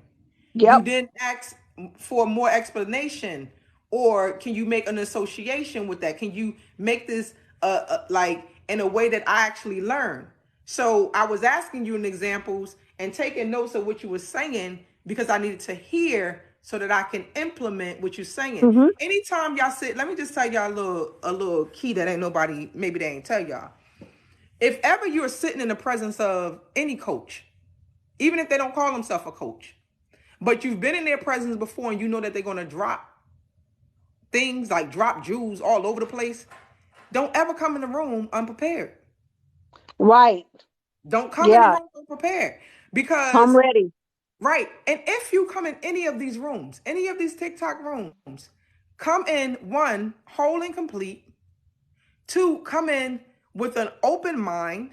And three, write down some questions that you want to be answered in this, and then channel. You ain't even got to raise your hand. Channel for that coach to actually answer a question because you have the mental energy to be able to actually get your answers answered. Don't just come into a Exactly. room, right? Don't just come into a room. Steph and I have been up here just building. And there Yeah. was stuff that Steph called me into the room, literally called me into the room. I I did. just sat down from drinking my coffee, and I said, well, let me just check on TikTok. And Stephanie light was blinking. I come in, she said, oh, hold on. LT in the building. LT, you get on up here, right? But Get Stephanie up didn't know that, one, I had a question for her probably a week ago about how to. Yeah, I didn't. First of all, the question was in my mind, but it wasn't always already like it wasn't formed already. It here. was Right. like there's something that Stephanie is saying, something that she and I connect on, but there's something that I know that she knows that I would love access to that knowledge, right? Mm-hmm. And access to the information. And so it just kept brewing. We would encounter each other, kept brewing, and then I said, "Hold up." Stephanie triggered me when she said six figures. She triggered a part of me that wouldn't openly say out front in front of everybody else that I'm still building and I have not met the mark yet. So if Steph met the mark, let me ask Steph how she meet the mark. Because maybe it's something that I did not know at the time and I need more clarity around. So y'all see how I'm asking, even with myself, I'm asking myself the questions before I even get to Stephanie, which Yeah. leads us to a whole conversation that started with so many different conversations that brought us to a place of homeostasis. And I now leave the room full. I leave the room with more clarity. I leave the room empowered to now take inspired action in the direction of my desires. Yes. And that makes me so happy. That And I makes me thank so you, Steph. happy. I thank you. Like, No, I thank you. And let me say this, and I want to say it again. Like I really wish I could say that it wasn't a hard fought hard fought victory, so to speak. no, it was And ease. It was freedom and ease. It wasn't. This was a victory because it was one with freedom and ease. You were well, that's open. true. I That's had true. that. I had a question. You That's were true. open, and I got one more question. Yeah. How did you create that backdrop right there? I watch it, Oh, and I'm looking like this is so beautiful. well, it's a little, it's a little Canva because on Okay, Canva is all I need to know. I just yeah, it's thought a you did little it Canva. somewhere else because I could do it. I can send you a template. I can send it to you. Come on through now, because Okay, I'll send you a template. I do Canva me. I Canva me. Oh, well, So shoot, I'll send you a template. And because my backdrop, I had another backdrop when Facebook let us do live audio. oh It yeah. said, I'm live, let's talk shift. And so what I did on this one was I put the live in there because I can't do like the flashing live. Yeah. Facebook's always taking me through issues, but I put the live to look like the TikTok brand in there. Okay. And so that's just my backdrop. And truthfully, if you go to the link in my bio Yeah. under the free things, I Hmm. made some TikTok backdrops for people that wanted them because I did a video on faceless lives. So I made some that you can just edit, Oh, or I can send you the template to this one. that's I don't beautiful. care. I Yeah. don't care. Whatever you want. Which one is whatever one is more convenient. I'm cool with No. either one. I thought something else. Listen. See, I'm over here thinking that you done did some magical stuff over there. We use Canva a lot because the team needs it. I'm an Adobe girl, but when I need documents and stuff that we have created, edited, ain't nobody finna go through all that. So I had to become Oh okay yeah. with Canva. So I just What so let me manipulated. ask you what store are you using for and your link I and your use view? Your I LLV. use Linktree and then we use Podia for LMS, but we're about to change that. I'm Oh, about to you might want to look into Pensight. Okay, send me the link to that because right now we're looking at Circle because I want to create an entire like community around everything. What circle? Ooh, go to Circle. What is it? Circle.co. Circle.co and Okay. check it out because because right now we straddle with Facebook groups, Podia, and then Zoom, and then sometimes StreamYard, contingent upon the size of the group. And I was like, there has to be something to bring all these together. So I'm now looking at Circle because Okay. I want to have community tied into it. Okay. So let me just tell you what I just did. What you Um, did? I wanted to um, create more freedom and ease as Yeah, what I do, right? So yeah. one, my all of my courses was on a site called Member Vault. Okay. And so remember, I build on a budget. And so the budget is to keep all my overhead low. Right. And so Member Vault had grandfathered me in. So I can build as many things up there as I want, and I don't have to pay anything to be there. Right. So that's what housed all of my courses and all that other stuff, right? Yeah. So that was one. And I said, okay, cool, like it. But then when I created the master class and the mastermind or the mentorship for folks who ask for it on TikTok, we use what's that WhatsApp to be able to converse just daily Okay. as a daily communication. So Okay. then someone had introduced said to me, why don't you do Teller? And I was just like, all right, I went over there. So what I was able to do just over this weekend was one, I knew about Pensight. It looks like Stand Store, but it doesn't Okay. have Okay. overhead. It doesn't have overhead unless you get the pro, but you can create whatever you want to create, and they only take a percentage. So you don't have a monthly fee. And if you get the pro, then you won't have the percentage that they take off. So without the Gotcha. pro, it's free. And it's so easy. You can hold your one-on-ones there. You can create a course there. You can have your digital products there. Because I like Podia too, right? But I just didn't want to pay nobody for it. Right. I didn't No, want to I pay, get it. I right? get it. So it has everything there, and it actually allows for your email marketing, which I don't do email marketing at all because I'm not an email person. And I know that probably not be a branding thing. But listen, my Huh? people, I want them to have the thing in their hand and be able to converse with them in that way. I don't want to switch them from person to person, platform to platform, right? So I just closed down the Facebook group. It's officially closed. I'm not taking nobody over there because I don't do Facebook anymore. I understand. I'm going to stay on this platform. Facebook is for my family and friends who think that they know me. They can stay there. Right. I'll go over there. Right. It's just a struggle to get people to even connect. It's like I was trying, like, I, so my thought with just Facebook was that it had its season and its season is over. Went to Yeah. TikTok and was struggling to connect with people as well. And so being the speaker teacher that I am, TikTok allows me to speak and to connect with people with freedom and ease. And so this is now home for me when it comes to connecting with folks, right? So I use WhatsApp. I created clubs. So I created clubs inside my WhatsApp. And so there's a club, and each club has a subscription to it, right? Mm-hmm. So if someone wants to be in the self-mastery part of the club, they pay for the subscription of the self-mastery. If Right. someone wants to be a business bestie with me and know the stuff of how to be able to build in this online space, then they take the business bestie. Two different memberships, but they Okay. can do either or. But I used to offer a challenge, but I just looked at the record of those who was doing a challenge, and they did not complete it. Okay. So am I looking at what they're not doing, which I know it works, right? Because I use the challenge for myself.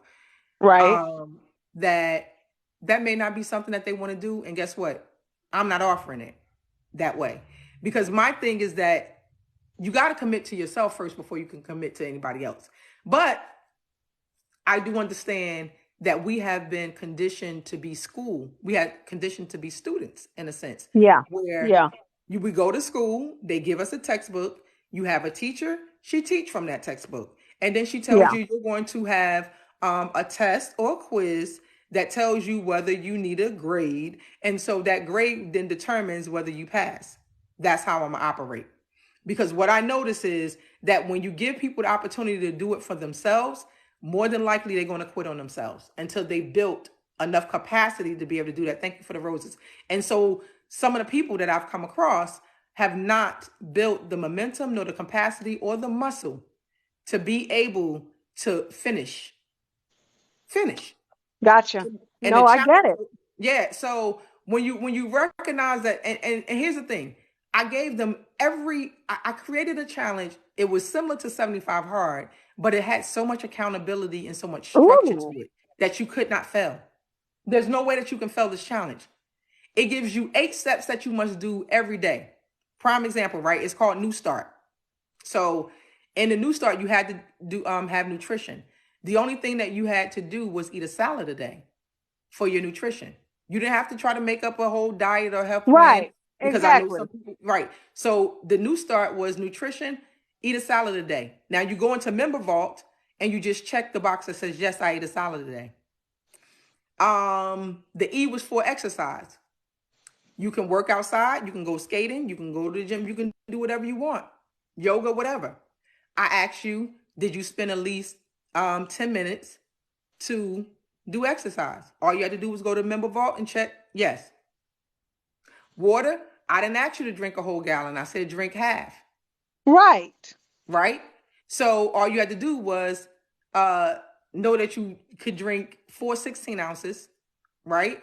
Or either, Right. what is it, eight ounces. And I Yeah. would have gave you 64.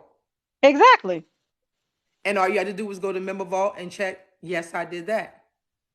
Then for the start, it says scripting. You had to write and journal. But I gave you journal prompts that you could actually write about. And they Mm. did not do it, Steph. So I believe it. I believe it. I, I said, okay. So since we're not going to do it that way, let me restructure because I can reset at any time. What I love about LT is that LT loves to teach. LT wants to teach the things that I've learned over the years. And when the student is ready to, the teacher will appear. So I'm going to That's talk right. about the things that I now do. If you are going through something in your emotional state, let's treat that. If you're going through a shifting or a transition, I'll teach you. And it was so clear the other day, Stephanie. Spirit said to me, if you give it to them, you'll be feeding them every day. But if you teach them, they will learn how to fish for themselves. So I Yeah. need you to switch the way that you're doing things. I said, okay, Yeah. cool. Yeah. I'm now going to teach them how to so they can do it for themselves. I don't want someone coming to me repeating the same thing. And the treatment Right. works. I know it works. So I'm like, Yep. okay, teach them that. I'm also going to teach them how to operate and how to live on a life path and not somebody else's calendar from the date of their birthday. I teach them that the 7 cycles that goes in a life path and the questions that they can evaluate. Mm-hmm. Mm-hmm. So I'll teach them that, right? And then for those who are in a transition but need extra money, I'm a mystery shopper. So I'll teach them how to mystery shop. Very cool. I used to want to do that. Steph, come on, I'm gonna show you. I'll show you. Okay. Yeah, I'm going to gift you that. I'll Oh, teach you what I know. yay, yay me. Yes, I'm going to gift you that. And see, I'm the Let's person over here talking about why don't you just start a mystery shopper training and then you could have your own mystery shoppers and then get the contracts and send them out. See how quickly my brain was like, yeah. whoosh. So what I'm gonna do is I would teach mystery shop on Wednesdays, and I would teach treatment on Mondays, and I probably teach life paths on Friday. Those are my 3 days to teach. And um, if you when somebody mystery shop is the only shop that does not have the same subscription as the other two Right. because that's only support. You pay for the subscription only if you need support if you get stuck. But I'm only going to train you one time. I'll only Gotcha. train No, one that makes time, sense. and then but in the other ones, I give them access to my courses. So that's why they pay a little higher in the subscription, and still the access to that is only a dollar and 48 cents a day. If you can't invest in $1.48 of your day, then I'm not the person for you. Yeah, definitely. And that's, I think, what you're saying is kind of the direction because I love to teach. I mean, clearly, I love to teach and I love to impart. And so I want to make sure that people are empowered. Like that's the thread that runs through everything that I do Hmm. is the empowering piece. And so um that's why I started looking at the circle piece, because it's fairly robust. Mm-hmm. And if we do the annual, they'll migrate everything from Podia over. So I Mm-hmm. was like, okay, but in terms of creating community and offering, because, I offer programs, but, like I said, I got rid of my Facebook group. I archived it or whatever. We do pause or whatever. Yep. And Paused it. so, yeah, I want to have community. I want people to be able to come Yes. together so that there is a safe space. Mm-hmm. And maybe those that are feeling, that are living in a threatened state of being, they can learn. I know I'm going to, yeah, petty, sorry, petty. Shh. Stop it, That's petty. okay. Stop it. But if you're living, seriously, if you're living in a threatened state of being where every time something happens that looks familiar or whatever, if you're deeming people as threats, and they're not actually threats, that's something that needs to be dealt with. Uh-oh. Oh, I got 5% battery. Lord have mercy. Okay, hold on. Wait. I know we're going to get off here in a minute, but my screen just went dark. Wait, hold on. Wait, wait. Wait, let me go to the good charger. Wait. Like, let me go to the good charger, not the crazy charger. Let me go to the good charger. So step. Um, So hmm. does Circle actually create the community like Facebook in a sense? Well, yes, ish. I'm playing with it now. That's why I'm hesitant to kind of talk about it, because I'm like, it it might be trash. I did do a demo with the guy on Friday, and they Mm-hmm. seem to answer all of my questions, but I'm just starting to play with it. So let me What are you? see. What are you? What are the top five things that you want to do with Circle? Let's. I Oh, I just want want to to know. run it like a school. I want it to be like schoolish. But I Okay. want everything in one place. I need everything, like for me, like everything in one place. So what's everything? So, like the classes, the community, the coaching, like all of it, everything, like the video, because like you can do the videos in the circle piece, like everything in one place. I don't want to have to go outside of anything, because what was happening I think you is can do that, it in Pinsight too as well. I okay, well, think send so. it to me. I'll take a look. I had never heard of it. Yeah. Pin, PIN or PPEN. Yeah. I'll send you. I'll send you a link. I'll send Okay. you a link. And I'm thinking because I hold my classes there. That's where they get to register and pay. But then I send them to a Zoom only because I want to extend the time because I haven't used them. But you actually can do video. Like someone can ask you a question on video and you can answer it. Hmm. Okay, I'll take a Like look. so when it comes to like the video stuff, I haven't used those things as of yet, but they give you that as just a part of the thing.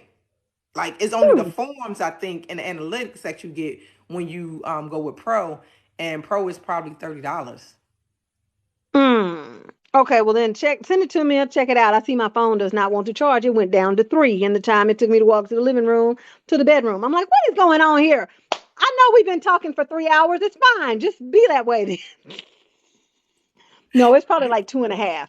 But I am so just an aside, I am gonna download this one, and I am gonna put it up, and it'll Okay. more than likely go up today. I know it's long, y'all. I'm gonna try to do, actually, don't tell that lie, Stephanie. I was like, I'm gonna try to do chapters. No, I'm not. I'm gonna put it up, and if you want to buy, April, if you want to watch it, you can. If you want to watch it and then pause it and come back and watch it and then pause it, listen, this is no different than binging a Netflix series. I watched you for most of my Saturday, and so what was that, 4 or 5 hours of my life? So hopefully Ooh, something my in daughter this just told live me was to watch meaningful. you. Was you Yeah, I good? love you. You was good. This season is really Okay. interesting. So you got to start at the top. Start at the beginning. I don't know Start at if the I have beginning. time for that. I mean, check out the first 2 episodes. Can you consider checking out the first 2 episodes and then reporting back? I could. It just depends on how distracted I want to be. Okay, that's fair.